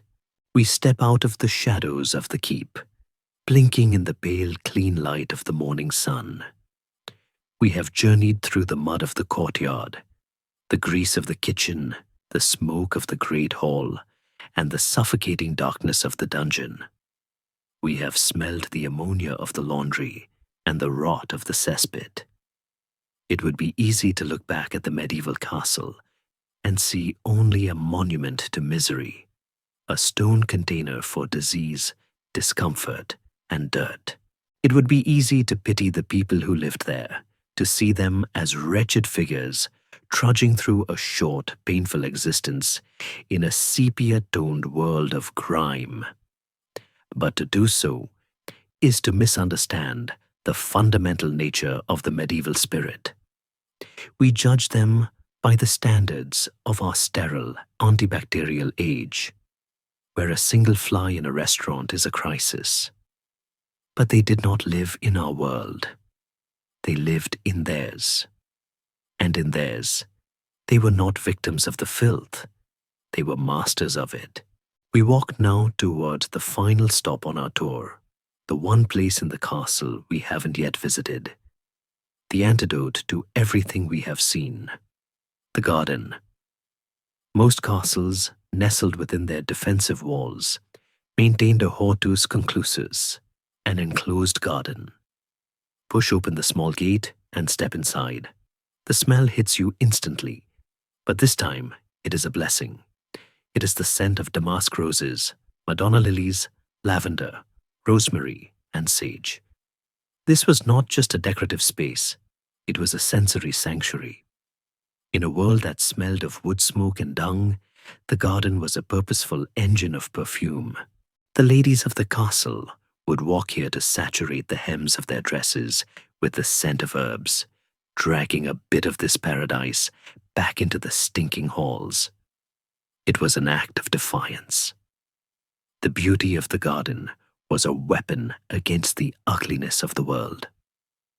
This resilience is the key to understanding how they survived. Biologically, the medieval body was a fortress in itself. Those who survived infancy possessed immune systems of iron. They drank unpasteurized milk, ate meat that had hung in open air for weeks, and lived in close quarters with livestock. The hygiene hypothesis in modern medicine suggests that our sterile environments have made us prone to allergies and autoimmune disorders because our immune systems are bored. The medieval immune system was never bored. It was a battle-hardened veteran, constantly fighting off challenges that would send a modern person to the emergency room. They were not frail. They were biologically robust, walking ecosystems that had reached a truce with the bacteria around them. Psychologically, they possessed a superpower that we have lost: the ability to filter. We assume they walked around constantly gagging at the stench, but the human brain is adaptable. It suffers from olfactory fatigue. After a while, you simply stop smelling the background noise. The castle dweller did not smell the manure in the courtyard any more than we smell the exhaust fumes in a city. It was just the smell of outside. Instead, they focused on the signals that mattered: the smell of rain coming, the smell of roasting meat, the smell of the priest's incense. They found pockets of sweetness in a sour world and cherished them with an intensity we can barely imagine. Because comfort was rare, it was ecstatic. A hot fire on a cold night, a fur-lined cloak, a cup of spiced wine. These weren't just nice things. They were profound spiritual experiences of relief. We also see their resilience in their craving for color. We tend to picture the Middle Ages in browns and grays, but that is the color of the rot, not the people. To fight the gloom of the smoke-stained walls, they dressed in colors that screamed life. The wealthy wore scarlet, a high-quality wool dyed brilliant red, azure blue from lapis lazuli, and sunny yellows from weld. They painted their walls with murals of green forests and starry skies. They filled their windows with stained glass that turned the dull daylight into a kaleidoscope of jewels. They did not succumb to the drabness of their surroundings. They rebelled against it with a riot of visual saturation. They covered the dirt with gold leaf, and perhaps, most importantly, they had each other. The lack of privacy, which we viewed as a horror in the bedroom and the garderobe, was also their greatest strength. Loneliness, the modern plague, was virtually non-existent in a castle. You slept with your family, you ate with your garrison, you worked with your guild. If you fell sick, you were nursed in the center of the room, not isolated in a sterile wing. The filth of the castle was the byproduct of humanity packed tight. In the cold of winter, that human density was the only thing that kept them warm. They lived in a puppy pile of a civilization. The castle was a hive, and the hum of the hive was a comfort. There is a scholarly debate about the medieval concept of dirt versus sin. Historians argue that while they were tolerant of physical grime, they were obsessed with spiritual purity. A knight might have dirty fingernails, but he would spend hours in the chapel scrubbing his soul with prayer. They believed that the physical world was fallen, temporary, and naturally corrupt. The body was just a vessel of clay, destined to return to the mud. The true self was the soul, and that could be kept spotless even in a dungeon. This dualism allowed them to endure physical conditions that would break us, because they truly believed that the dirt of this world didn't matter in the long run.